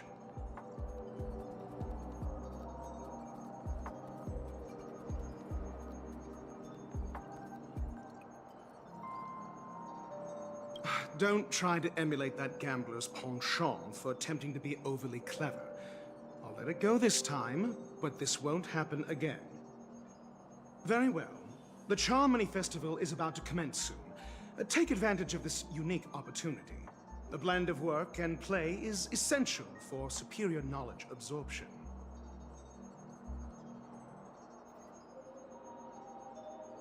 The executives of the IPC and the Guild say that we are strategic partners. Yet, from my perspective, I am invariably the teacher, and he, along with you and every other individual, is the student. From this perspective, Aventurine isn't what you'd call an ideal student. Yet, he's also not utterly obtuse. Alas, the void within him can never be filled by talent and knowledge. Let's hope he doesn't turn into a philosophical zombie. Saying such a thing merely indicates that you have not truly grasped the essence of learning. The principle of balancing work and relaxation is scientifically grounded, with the relevant proof process detailed on page 21 of the 31,467th issue of the academic journal Star Caesar. Acquiring knowledge aims to enhance living. Don't invert priorities like those dolts at the Guild.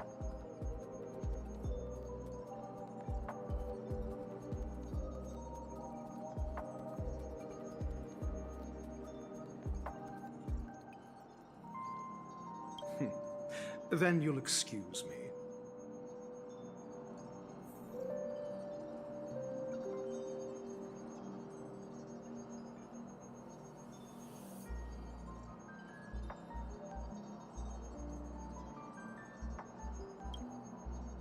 I detest noisy gatherings, as they intrude upon my thoughts. What a waste of time.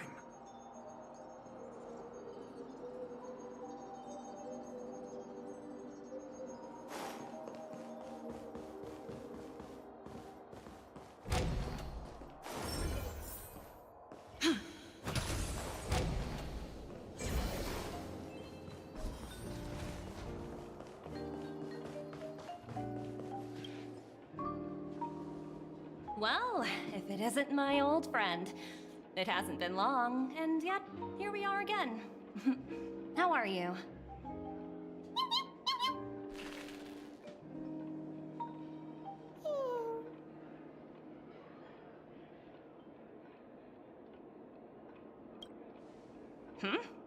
So direct. Aren't you afraid I might take you seriously? Thinking about it, though, the lives of the Nameless are so excessively exciting. I heard you guys pulled off a big stunt, cutting down the Oak family in one fell swoop. If one day you're tired and looking for a change in work environment, or you want a desk job, just contact me. Look how bustling this ship is. Not bad. Someday when I'm less tied up, I plan to host a grand party on my eco-ship, and you'll all be on the guest list. Transform? What are you saying? Oh, I understand now. You're referring to Aventurine's cornerstone, right? Sorry. Compared to him, my ability is not as visual.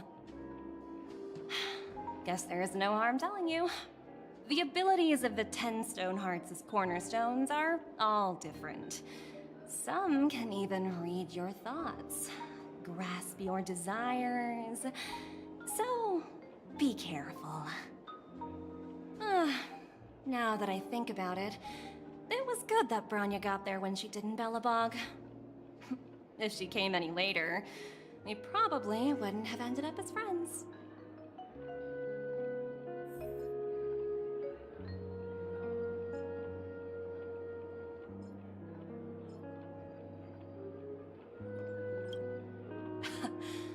how bustling this ship is. Not bad. Someday, when I'm less tied up, I plan to host a grand party on my eco-ship, and you'll all be on the guest list.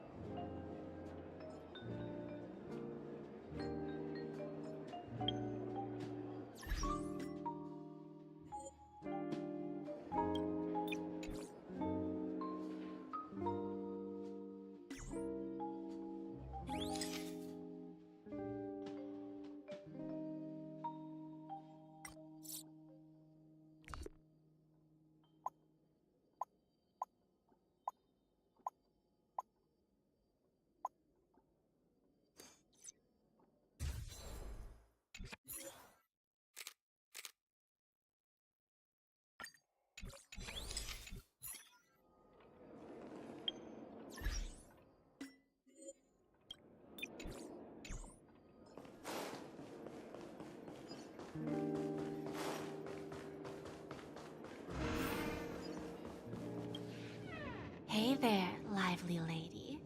Welcome to the Bonajade Exchange. What should I call you? Not a bad name. Just lacking in virtue. So, Miss Sunday, what do you wish for? And what are you willing to sacrifice for it?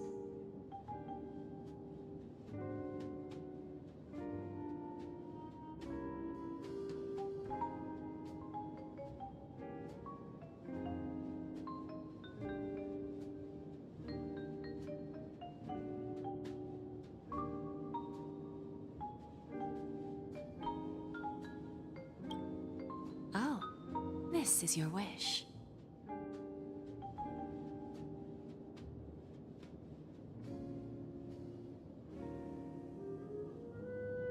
Sounds simple enough. Very pragmatic. Then, let's discuss the cost. To fulfill this wish, the thing I need is simple. The tail of an animal. Well, it's a two-legged animal, with black fur, a round head, and long ears. It's omnivorous and is prone to mood swings. Most importantly, it has mastered the human language and can communicate. Bring its tail to me as collateral, and your dreams will come true.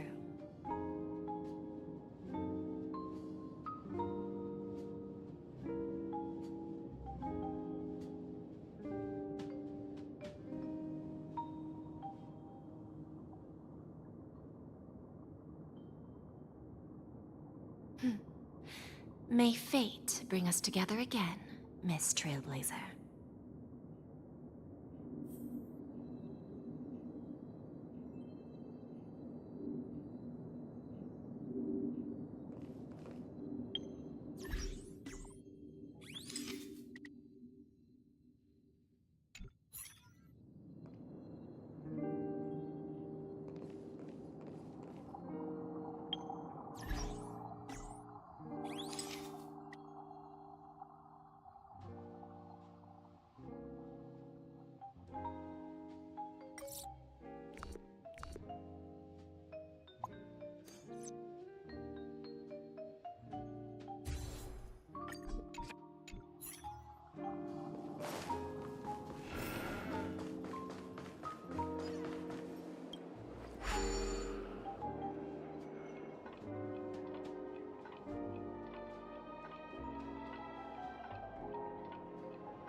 The festival hasn't started.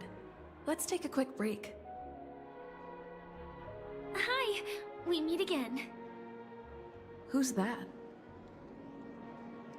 It's really you! I knew I didn't get the wrong person.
Yes, it's just I didn't get the chance to say hello.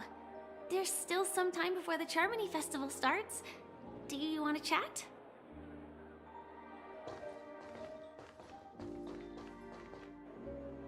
Two murder cases, a showdown with the IPC's ambassadors, the legacy of the Nameless, and a remnant of the Order who wishes to replace an Eon-created paradise with a dream. You guys even ended up shattering the dream. It's truly been quite a vacation. It's a good thing that you guys managed to overcome all those difficult problems. Congratulations! After the Charmony Festival's opening, will you guys be leaving again?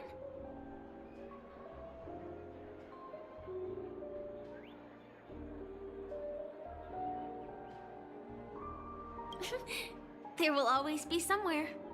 After all, you guys are on the path of the Trailblaze. Before joining the Stellaron Hunters, Elio told me that this journey will tell me how to live on. That's all he said. As for the rest, it's up to me to find out. So, I'll pay extra attention to any leads that will let me live on. This trip to Penacony is no different.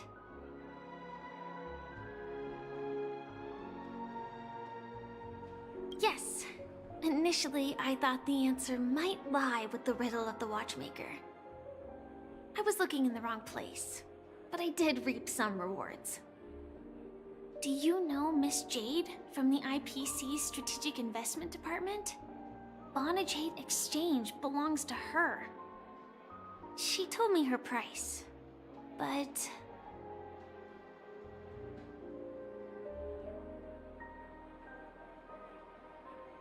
I know. But what she wanted wasn't my answer either. Of course, I want to live on. But... what fate owes me? I want it paid back, not passed on. No one else should be involved because this is a grudge between me and fate. Speaking of which, actually, I feel that I still owe you a formal apology for that matter with the performer of the Iris family. Even the smallest of lies can turn into a betrayal as sharp as a blade. I'm sorry. Yes, and for that, I'm sorry. To me, hiding is much easier than being honest. Yet, I still want to try expressing my emotions as any ordinary person would. It's that girl! Get moving! Arrest that criminal before the Charmony Festival's opening ceremony starts! I can't believe they've chased me this far. Looks like we have to say our goodbyes. Don't worry about me, just go and enjoy the ceremony. The script hasn't reached its end yet. We will meet again.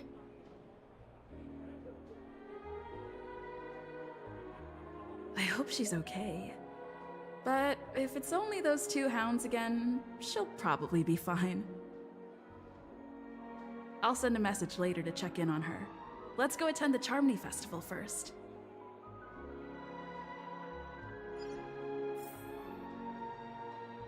Ha! Let's take a seat here. Everything is settled. But there's still some time left. Maybe I should take a walk. Let's keep walking. Let's take a seat. Forget it. I've done enough walking around already. Let's take a seat and rest for a while.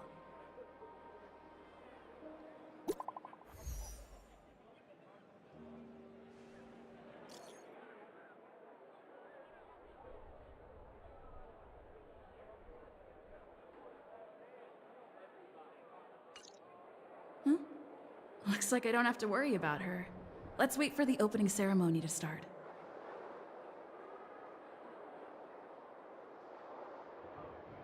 Wow! It's Miss Miss Robin! Robin! Hey, Miss Robin! Hey, Miss Hey, Robin! over here, Miss Robin! Miss Robin! Miss Robin! Miss Robin! Miss Robin! Glory to the family! Miss Robin! Glory to the family! Glory to the family! I'm your biggest fan, Miss Robin!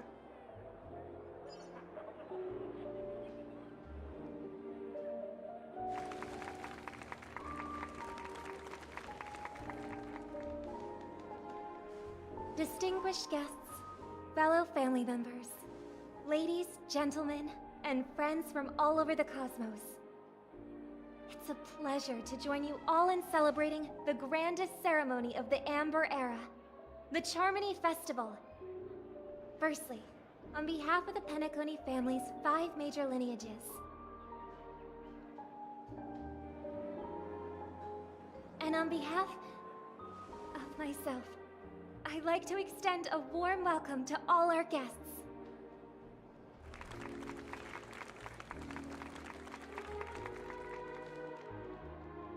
As you all may have noticed, this year's Charmony Festival is far from regular. Thanks to the efforts of everyone, the celebration is unprecedented in scale, with factions from across the cosmos in attendance. Not only that, the customary opening ceremony held at the Penacony Grand Theater has now moved to the Radiant Feldspar, the very airship you all stand upon. We invite you to express your warmest applause and deepest appreciation for Oti Alfalfa, head of the Alfalfa family, for his selfless devotion to the Harmony's cause.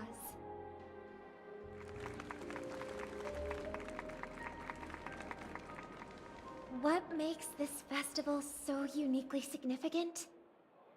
As is widely known, the Radiant Feldspar had to halt its voyage due to an anomaly in the Sweet Dream, sparking widespread discussion in the 12 Hours.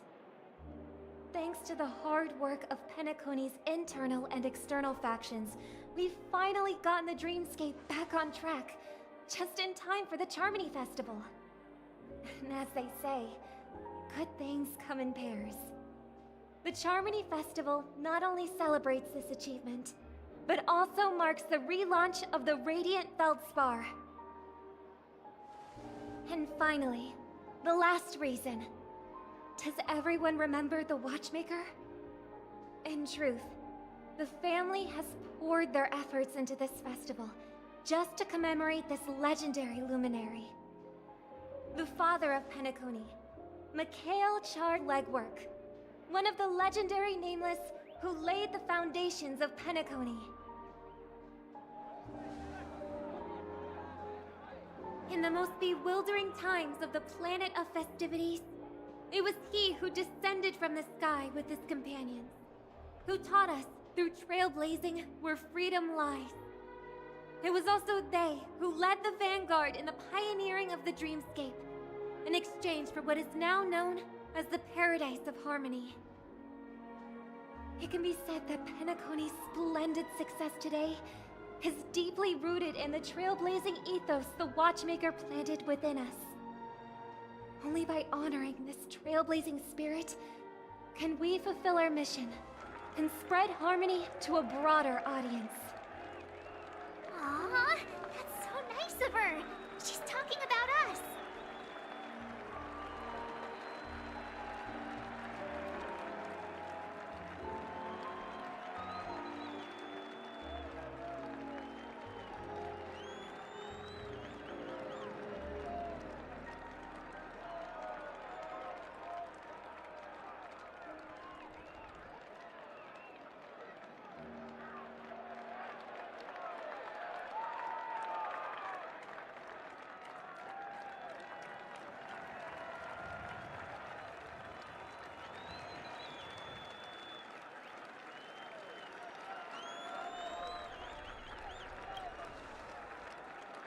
Oh, come on! It doesn't matter if she's talking about the old or new generation. We're all still part of the Astral Express family. And now, the sweet dream is back on track. All thanks to the Trailblaze, of course. If it weren't for everyone on the Astral Express, we wouldn't be able to successfully host this Charmony Festival. Thus, with unanimous consent from the 5 major lineages, Penacony's family, on behalf of all family members throughout the cosmos, offer a token of appreciation to the Nameless.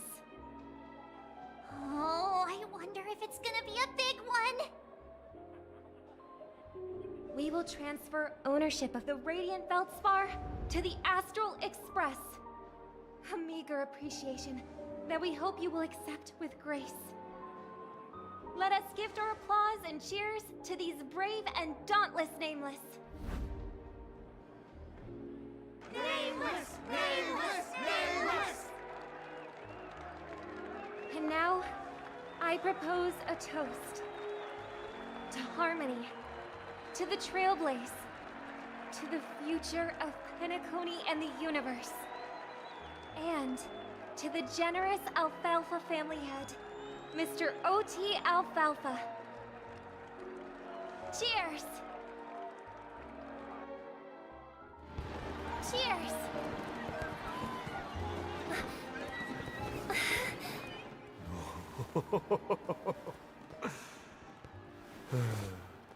To make a decision like that.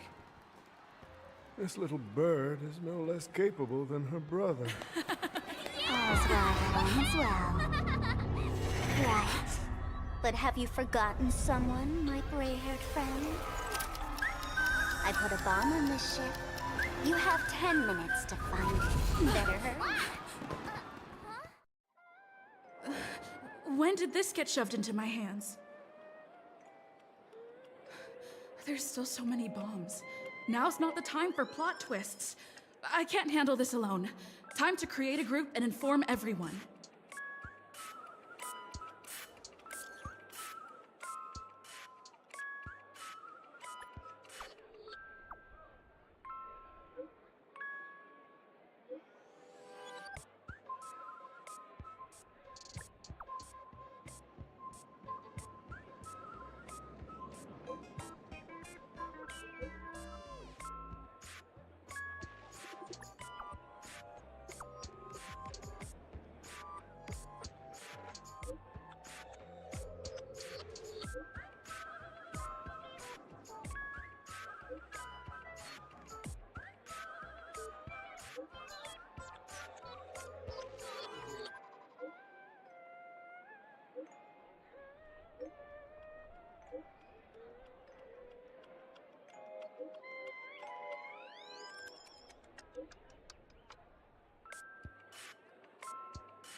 All set.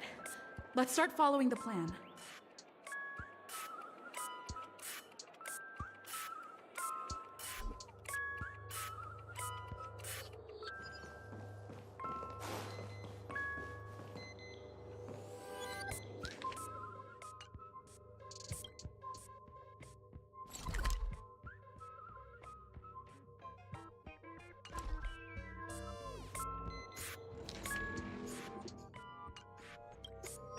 You finally arrived, oh great gray-haired little one.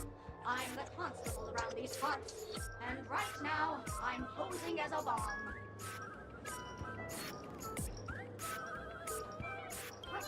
This is called foreshadowing. All right, now that you've found me, it's my turn to complete my mission. Next, I'll count down from 5, and then explode. 5, 4, 1.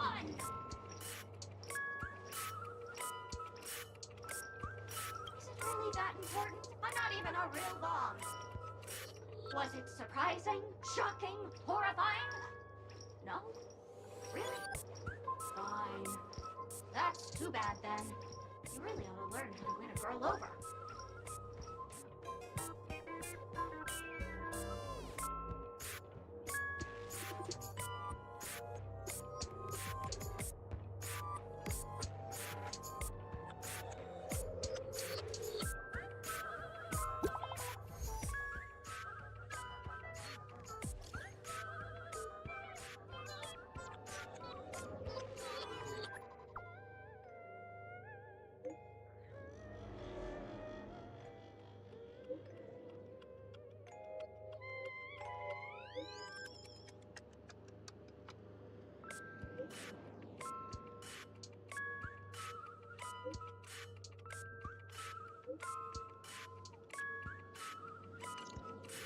At least I made some progress. Gotta keep working at it.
We meet again.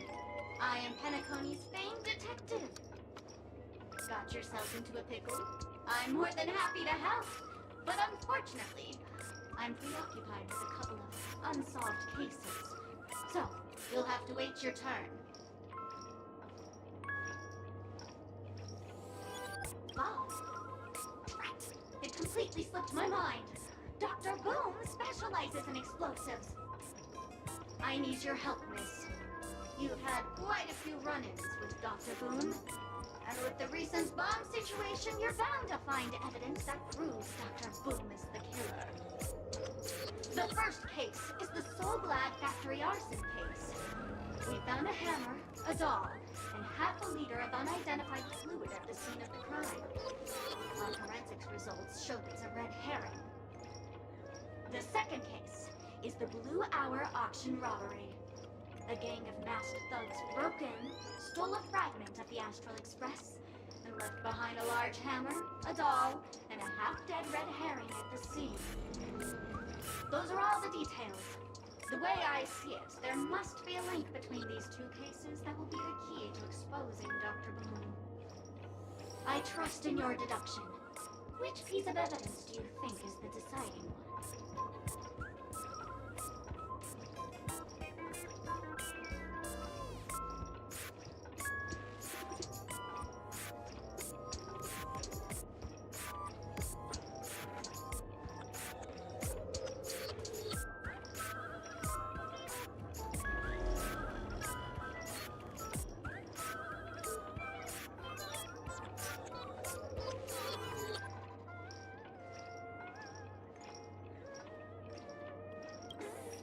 Wrong answer! These two cases don't mention bombs. Are you imagining things? Oh, gray hair, gray hair. It's been so long, but you haven't changed at all. I'm sorely disappointed. But, seeing as you've put in so much effort, I'll throw you a bone. The bomb's not here. This is only a prank I've craftily set up. Hurry, time's running out. You'd better find that real bomb quickly.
Welcome to the Radiant Feldspar, good lady.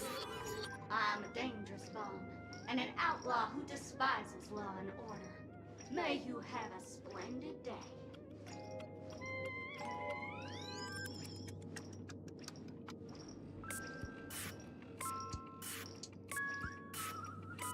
Thank you, miss. But courtesy doesn't hide my hazardous lunacy. If you're unconvinced, let me show you. Go fudge yourself, you muddled fudger! To be frank, I didn't become an outlaw because I'm a fudging bomb. It's because I'm the fudging owner of an ancient, mad, forbidden curse. Care to experience it? I can chant it for you. But Miss Sparkle won't be responsible for any of the consequences.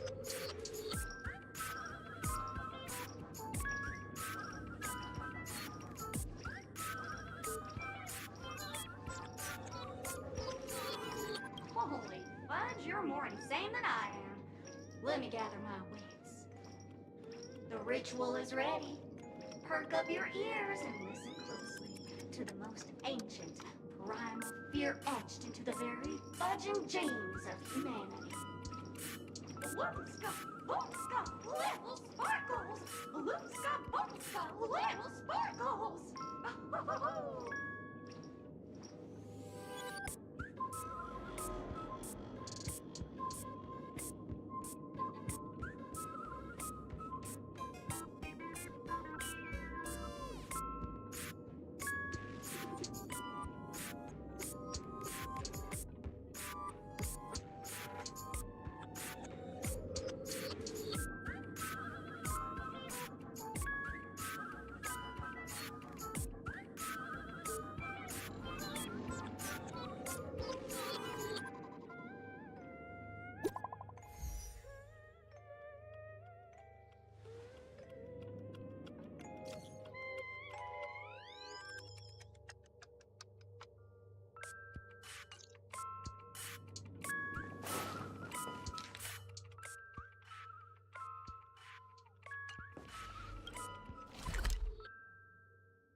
Lovely actor.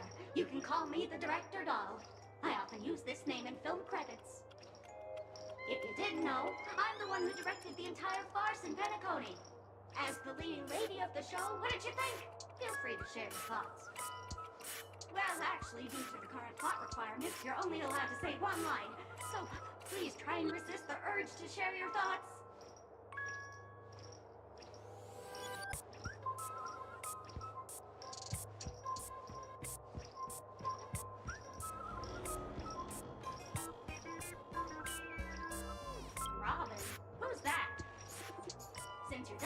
Questions, and I'm done answering. According to the script, I must reveal to you the fact that there's no bomb here at all, thus causing you to want to kick yourself for spending this whole time listening to me prattling on, after which we will part ways. But don't fret, I've also prepared a gift for you. A dream bubble that has the thrilling life and death moments I shared with the beautiful memo keeper. If you haven't seen it yet, you should hurry up and look for Dr. Edward.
Not much time left. I hope I make it.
"28 minutes, 46 seconds. 28 minutes, 45 seconds. You're here!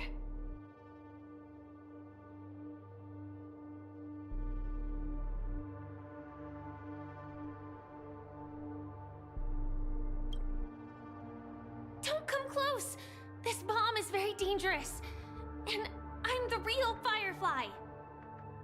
Since you're here, I'll just keep it short. Just over half an hour ago, I received a message from an unknown sender and rushed here as soon as I could. 27 minutes, 51 seconds. The Sweet Dream has lost the protection of the Order. If it were to blow up here, the consequences would be unfathomable. I've scrutinized it for a long time, but the bomb's design is incredibly unique, as if it's been locked by some mysterious path force. Apart from its creator, I fear no one knows how to deactivate it.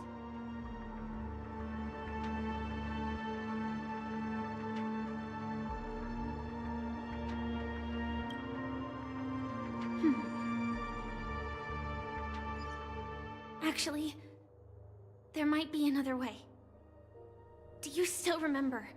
The script said that I will experience death 3 times in the Land of Dreams. I think this moment heralds the 3rd time.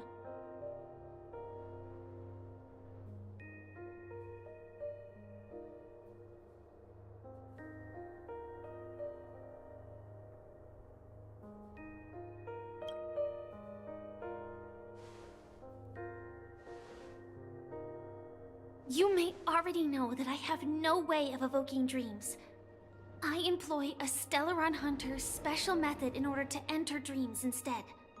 This allows me to perform feats that typical dream chasers can't. As long as I can bear the pain of the Memoria pressure, I'll be able to dive into the primal memory zone beyond the dream and extend a lifeline to the Radiant Feldspar. I will take this bomb into the depths of the dreamscape, as deep as possible where there are no living souls around. That way, at least no one will get hurt.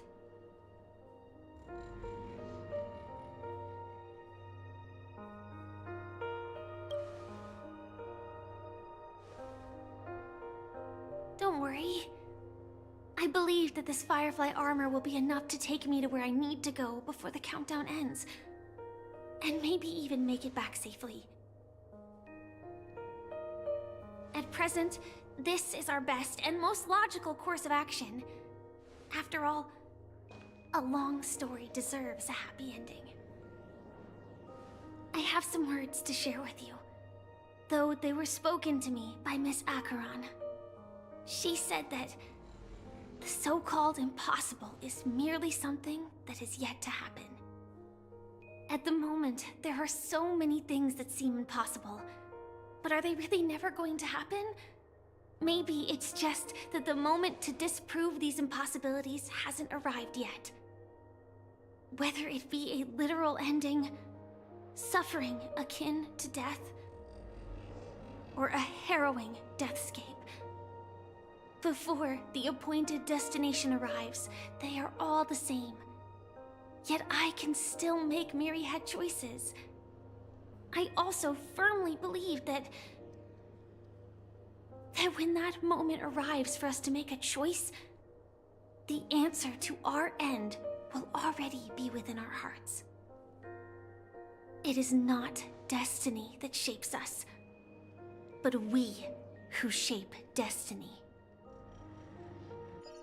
The Astral Express and the Stellaron Hunters are like light and shadow. We walk on different paths, intertwined, moving forward and growing together. Maybe the end is predestined, but it is not today. Since things are going too well, let's speed up the countdown. Human life is short, just like fireflies to a flame. So if you have an answer in your heart, always remember, don't leave with any regrets. We have this right, don't we?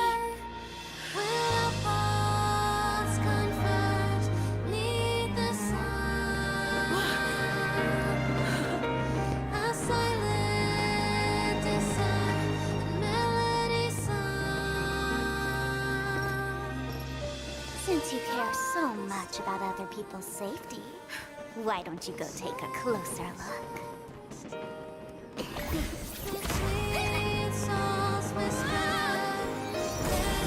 You see, everything is possible in this land of dreams. We each came here with our own goals and realized them in unimaginable ways. Regardless if the result was a sweet illusion or a bitter reality. It was an answer we longed for, day and night. So, why do people choose to slumber? I think it's as you said. Because in the end, we will wake up from our dreams.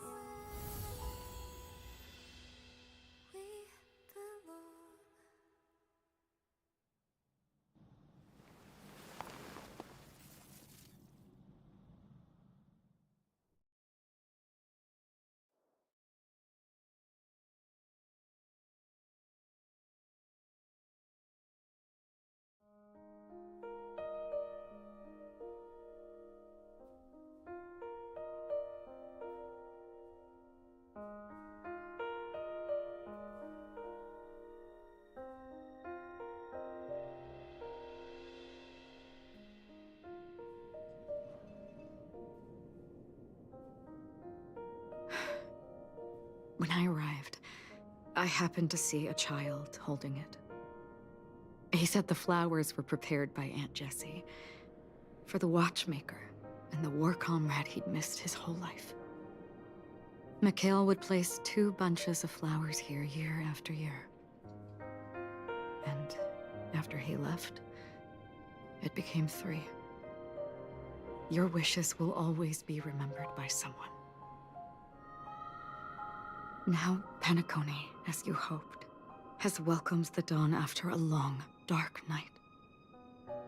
The path forward may not be a bed of roses, but at least people are prepared to step forth towards freedom. Tiernan, you can go home now. While the Nameless are also preparing for the next stop of their voyage.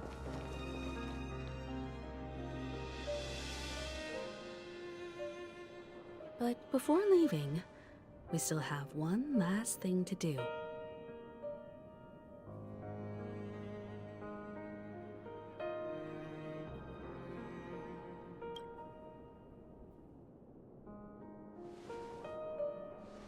It is my honor.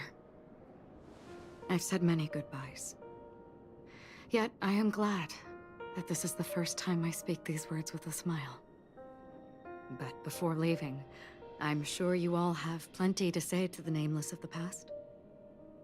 A fitting end to the tale of the departed. One could not ask for a better farewell. Go on. They're all here.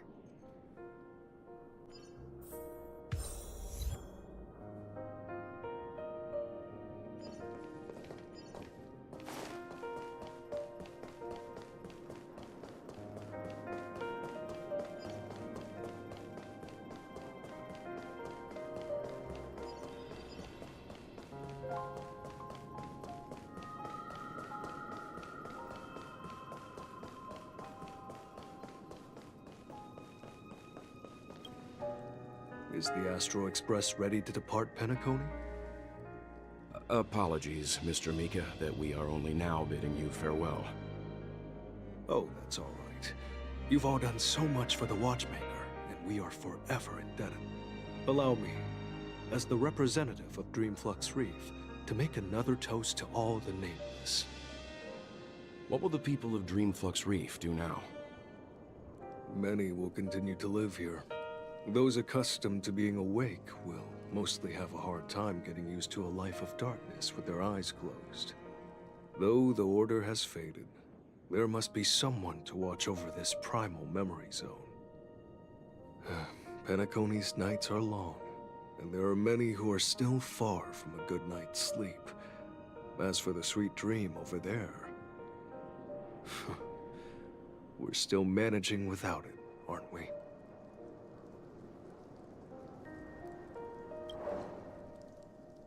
Mika and residents of Dreamflux Reef, we raise a toast to you, watchers of the long dream.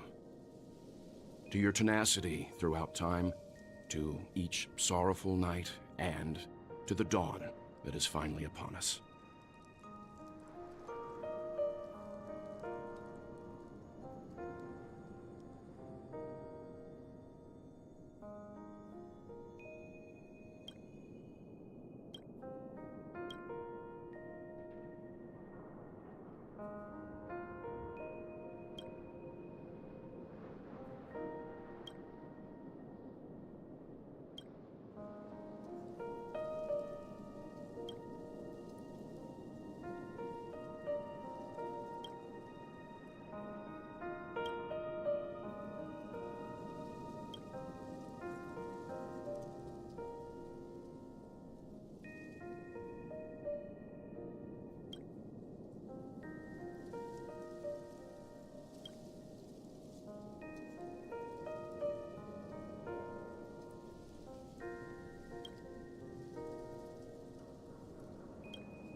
Statue.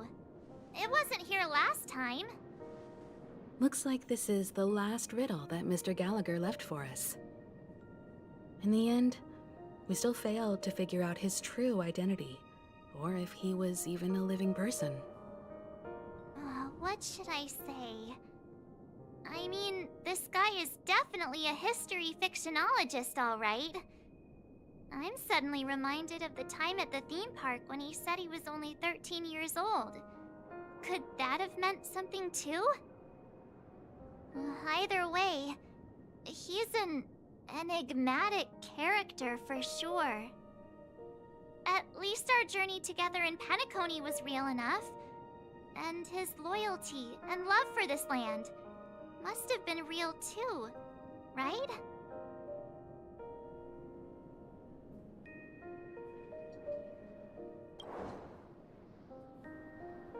Gallagher, we raise a toast to you, the slumbering hound. To the festival's invitation, to all lies and the singular truth. If we ever meet again, please don't talk in riddles.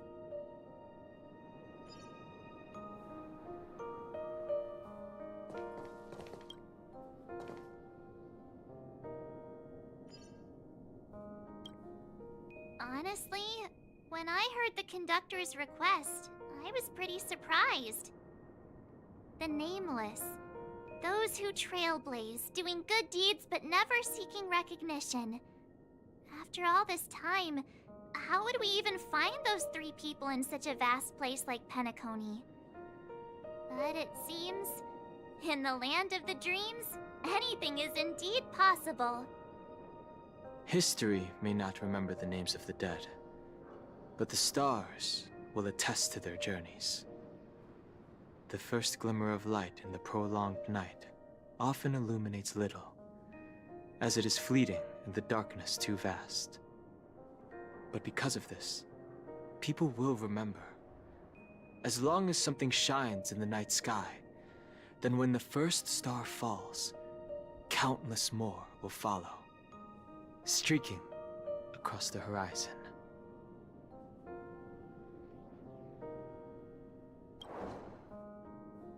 Brooklyn Tiernan, Rosalina, Jay, and Estella.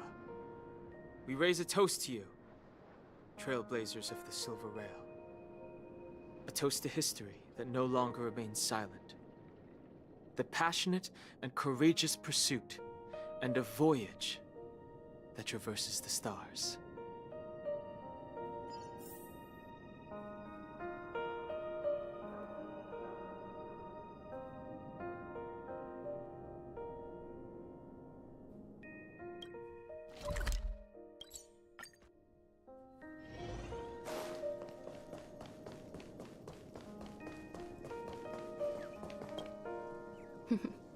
In the end, we still came full circle.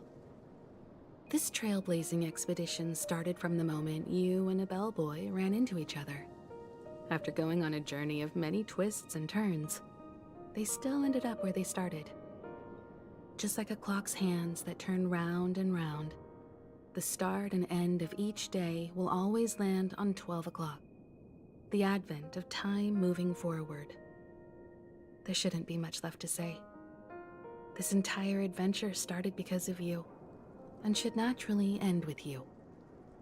And then, a new page will be turned.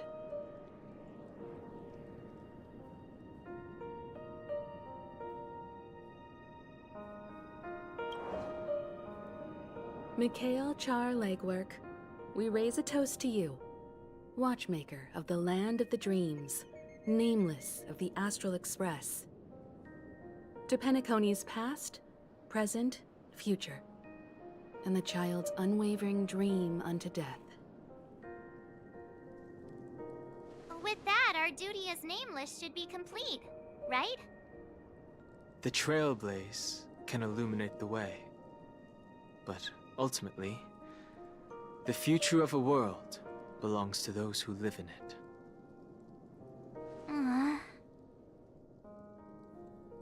I still feel that Mr. Mikhail must have really wanted to witness this day himself. What's on your mind, March? Just a strange feeling. I had it a few stops ago, but it's super strong this time. Why not talk about it? Maybe everyone's thinking the same thing. I can't help but think that whether it's Mr. Mikhail, Mr. Tiernan, or Madame Rosalina, their lives must have been long, and they must have experienced plenty of stories. They were also young once, stumbling and bumbling around just like us, getting into scraps and mischief, that sort of stuff. Companions, enemies, journeys, adventures, all the sad and happy memories. The everyday that we're used to, they've lived through them too.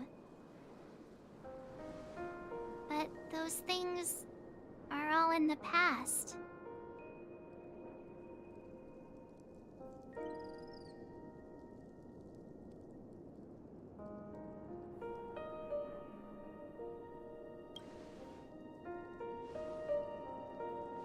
It's rare that I'm this serious.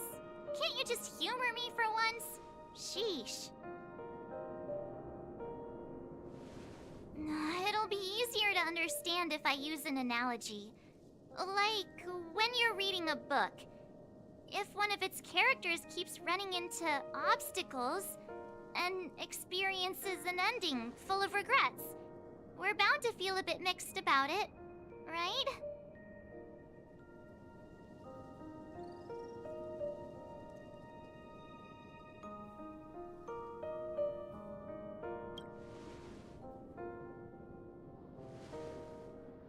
To me, it's because we've seen every nook and cranny of their lives. We see these people as special. So, even if there are parts of it that aren't really realistic nor logical, we still hope that their story gets a good ending when it comes. But what if they and we aren't really that special? When Mr. McHale sat in this chair, waiting for the Astral Express to arrive every day, what was he thinking? And if, at the end of his life, he could still firmly say he had no regrets, then what is this regret we feel in our hearts right now? I think each and every one of us is searching for the answer to this very question. The universe is vast, and our lives are but specks. The trailblaze never ends, but against the backdrop of the cosmos, the average person's lifelong journey is merely a short stretch. But it is in this minuscule distance that paths cross and countless worlds connect. The universe may not remember every person who leaves a tie along the Silver Rail, but we will. As long as we remember, their stories will never end. And what Mr. McHale has left for us is his answer to this very question. It may not be perfect, but it left a smile on this storied, jaded old Nameless's face at the end of his life. And its meaning will be interpreted by those who come after us. It's not the answer that's important, but what we can learn from others' answers, right? This is what trailblazing is. Sure. I'm really sorry for bringing down the vibe. Quick, Don Hung, tell us a dad joke to lighten the mood.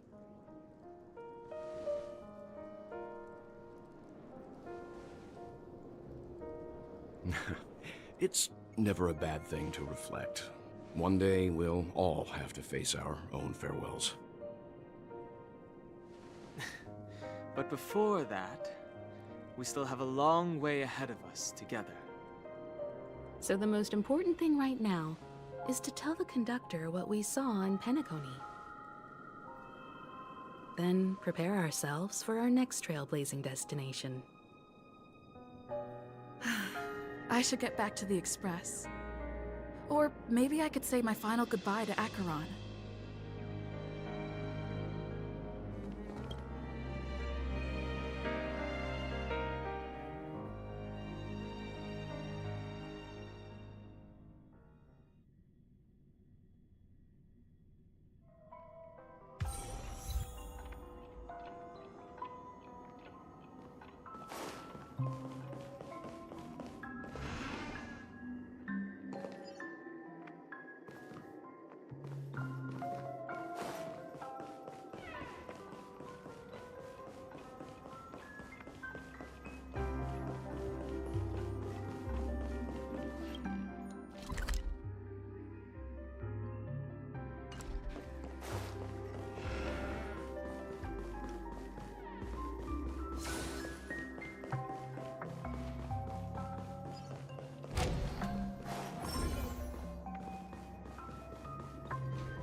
should get back to the Express.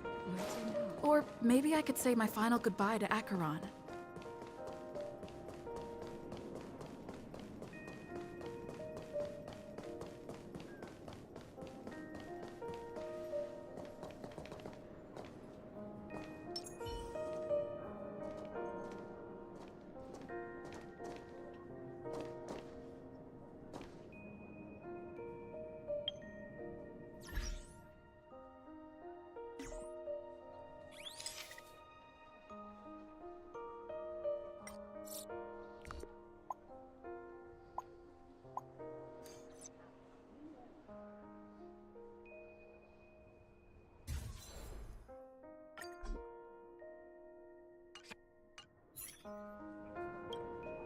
Do you still remember when we first arrived in Penacony?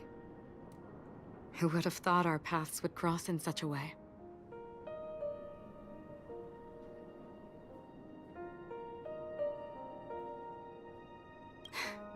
Come to think of it, I didn't even get a chance to formally introduce myself. Simply put, I'm a self-annihilator who was cursed by the Nihility. My hometown was destroyed a long time ago, and the whole world was erased beneath their shadow. In order to fight against the cruel end of self-destruction, I went on a journey, in search of a way to sever the chains of the Nihility. After a long and grueling search, I am convinced that my destination lies within the depths of the dark web, where reality and the Nihility are separate. In there lurks a secret called Device 9. One day, I'll reach it.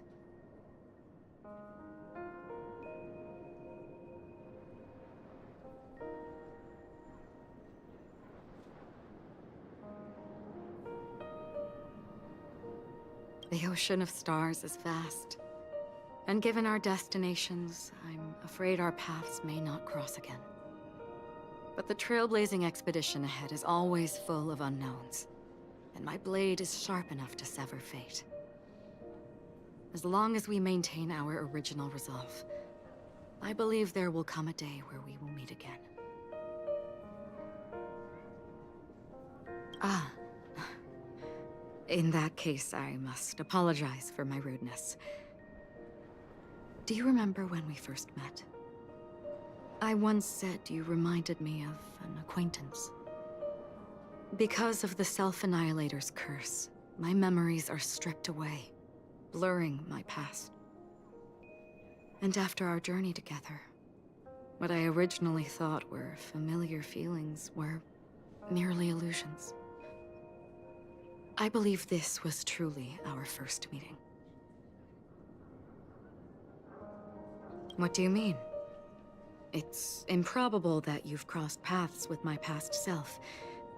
What I mean is, there is nothing left to retrace there. Only Nihility. I see. You've also had a similar experience? Then you should know that this me and your memory of me are not the same person.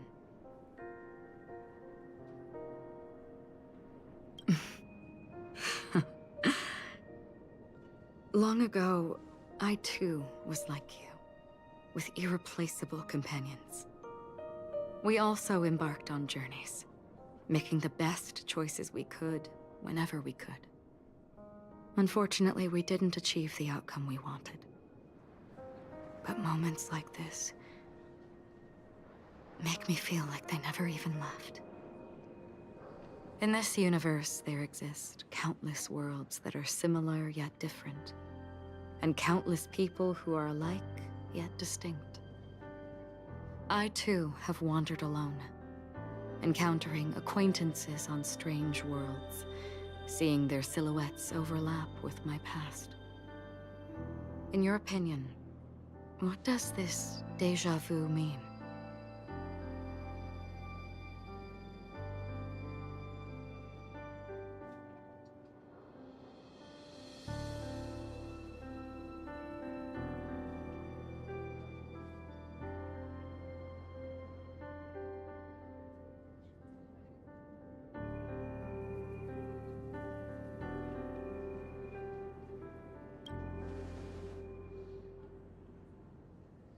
attachment, desire, longing.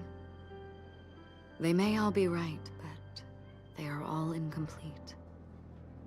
I believe it's not something external, but something that originates within us. An emotion that traverses time from a certain moment of our past to reach us. Perhaps it's a source of warmth and happiness. Or maybe it brings pain and sorrow. Each time we reminisce on our past, we always seem to notice a tiny but unforgettable instant that we left behind us, along with certain other things that remain constant throughout. That is a summary of our lives, encapsulating everything about us in these moments. Proof of our shared path. Within them, we glimpse our own essence, and thus, we truly exist. Just like everyone in this story, hurtling onwards along the path of destiny with passion and courage for the things that breathe meaning into their lives. Set forth on your voyage without hesitation, Nameless, on the path of the Trailblaze. Even if the ending has been predetermined, that's fine. There are countless things that humans cannot change.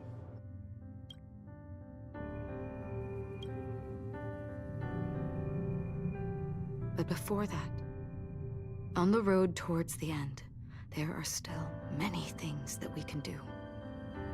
And because of this, the end will thus reveal a completely different meaning. This is the meaning of journey. All those things, beautiful before, are still so now. And I believe it will still bloom at the end of the nihility. Until we meet again beneath the sun's rays.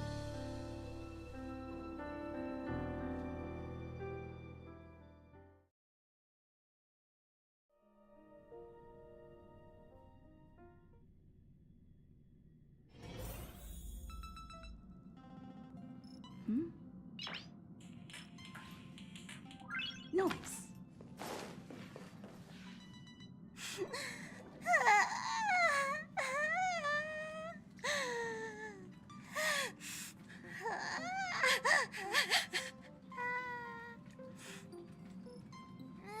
There.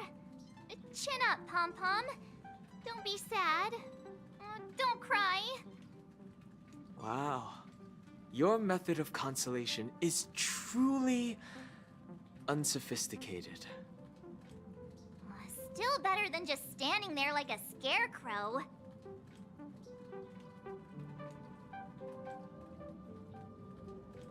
How could you say that? Don't be so mean. And while you're here, why don't you help me comfort Pom-Pom? We told Pom-Pom all about our adventure, and they suddenly started crying.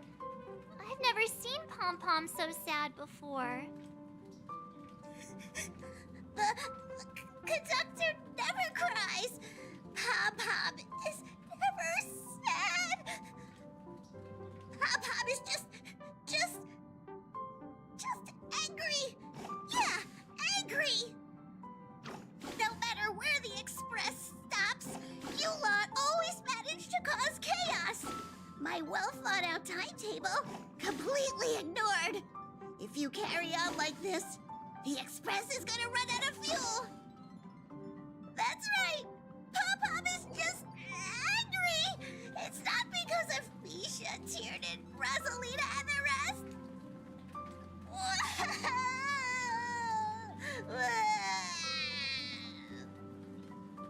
It's okay. Oh, Pom-Pom, just let it all out. Everyone, could you all take a break in the next car? Don't worry. I'll stay here with Pom-Pom. But... Let's go, March.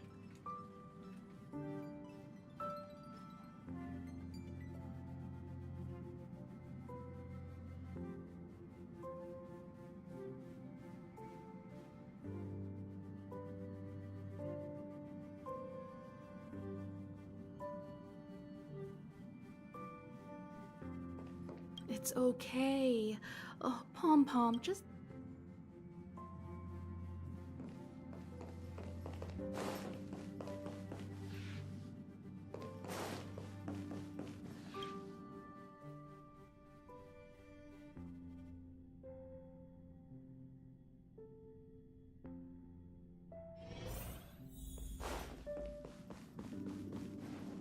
I never expected Pom Pom would be so distraught.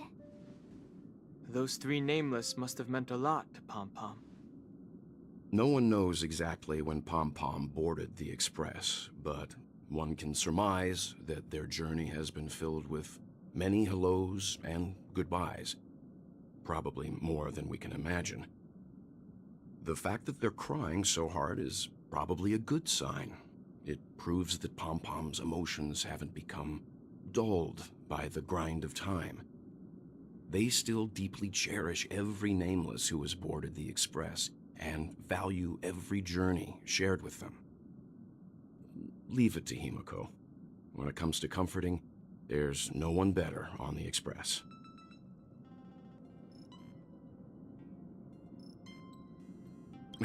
Well, they were a little emotional at the time, but I'm afraid that's not out of the question. Since you joined us, the Express has stayed longer than anticipated at every stop along the way. And to ensure that everyone always makes it back on board, Pom Pom has had no choice but to delay the warp jump schedule. I see. No wonder I can regularly hear Pom Pom pacing anxiously up and down the corridor. Turns out Pom Pom's been silently putting in a lot of work for us. Wow. Different from typical vehicles, the Astral Express converts every trailblaze into the energy it needs to run. Ideally, as long as trailblazing expeditions continue without interruption, the Express will receive a constant flow of energy, much like a perpetual motion machine. But because of our previous encounters, fuel is being used up much faster than expected. We can probably only pull off 2 more warp jumps at most. Only 2 more?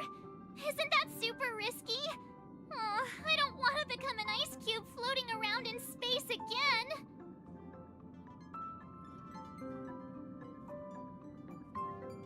How about we shove you back in the space station's computer then? Which also means that we must prudently consider our next destination. Yes, I've already checked the astral charts. The 2 nearest worlds to us are the oceanic planet of Lushaka and the agate world, Melustanen. As for which one we're headed to, that still requires a vote. Or perhaps you might consider a suggestion.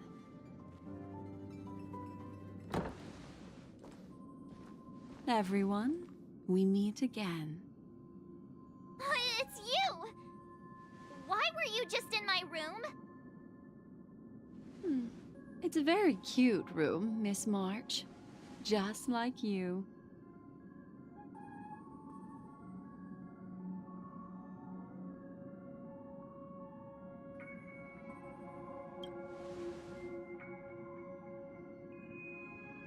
Memo Keeper, let's put aside how you managed to sneak past everyone and board the Express for now.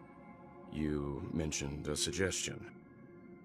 I accidentally overheard how the Express obtains fuel. I just wanted to chat with everyone to see if we could work together. But now, it appears my suggestion could be the very lifeline that saves everyone. Please speak candidly. Depending on what you say, we could very well ask you to disembark. Ah, the Permanence's descendant. What a charming little dragon, especially with those mired memories of yours. But I digress. If the Astral Express is in urgent need of a special trailblazing expedition to recharge its engine, have you all considered this. Perhaps your destination could be a world that even the renowned Akivili never reached. Should you be able to lay down a new stretch of Silver Rail, the Express may never have to worry about energy ever again.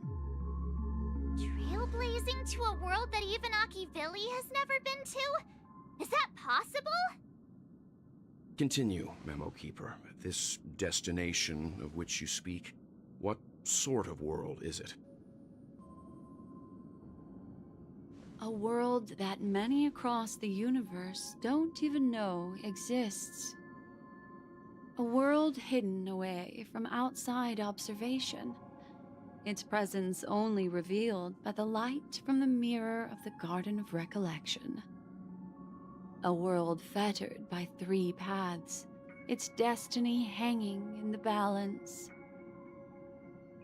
The Eternal Land, Amphorius.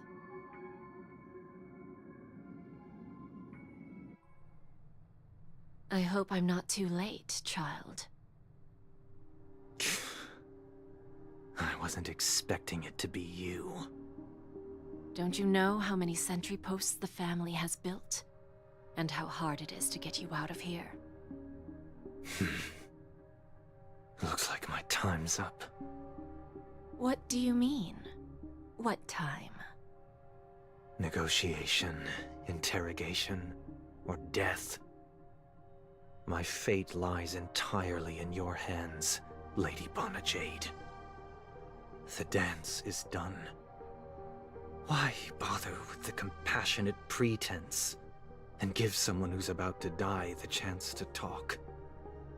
Despite your fall from grace, you still look well. I'm very glad to see that you're so full of verve. Do not insult my pride with half-veiled sarcasm. Have you specially come to see me, just to sate your vile vanity? Oh, of course not. I merely came to fulfill your younger sister's wishes. To offer you a generous trade. That is, if you're willing to accept. Robin? To build a true haven where everyone can attain peace. That's the oath between you siblings, isn't it? If I told you there was still a chance to realize this vow, would you be willing to talk to me then?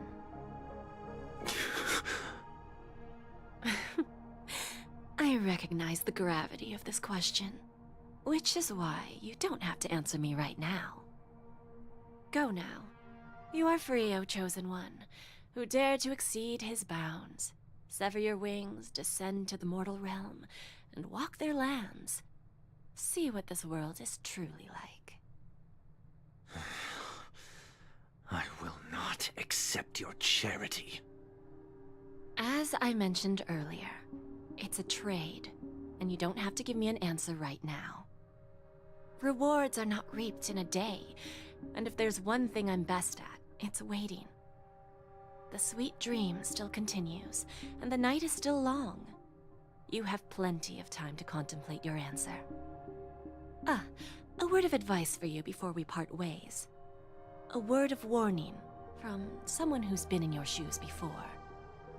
Life is too short to miss out on golden opportunities.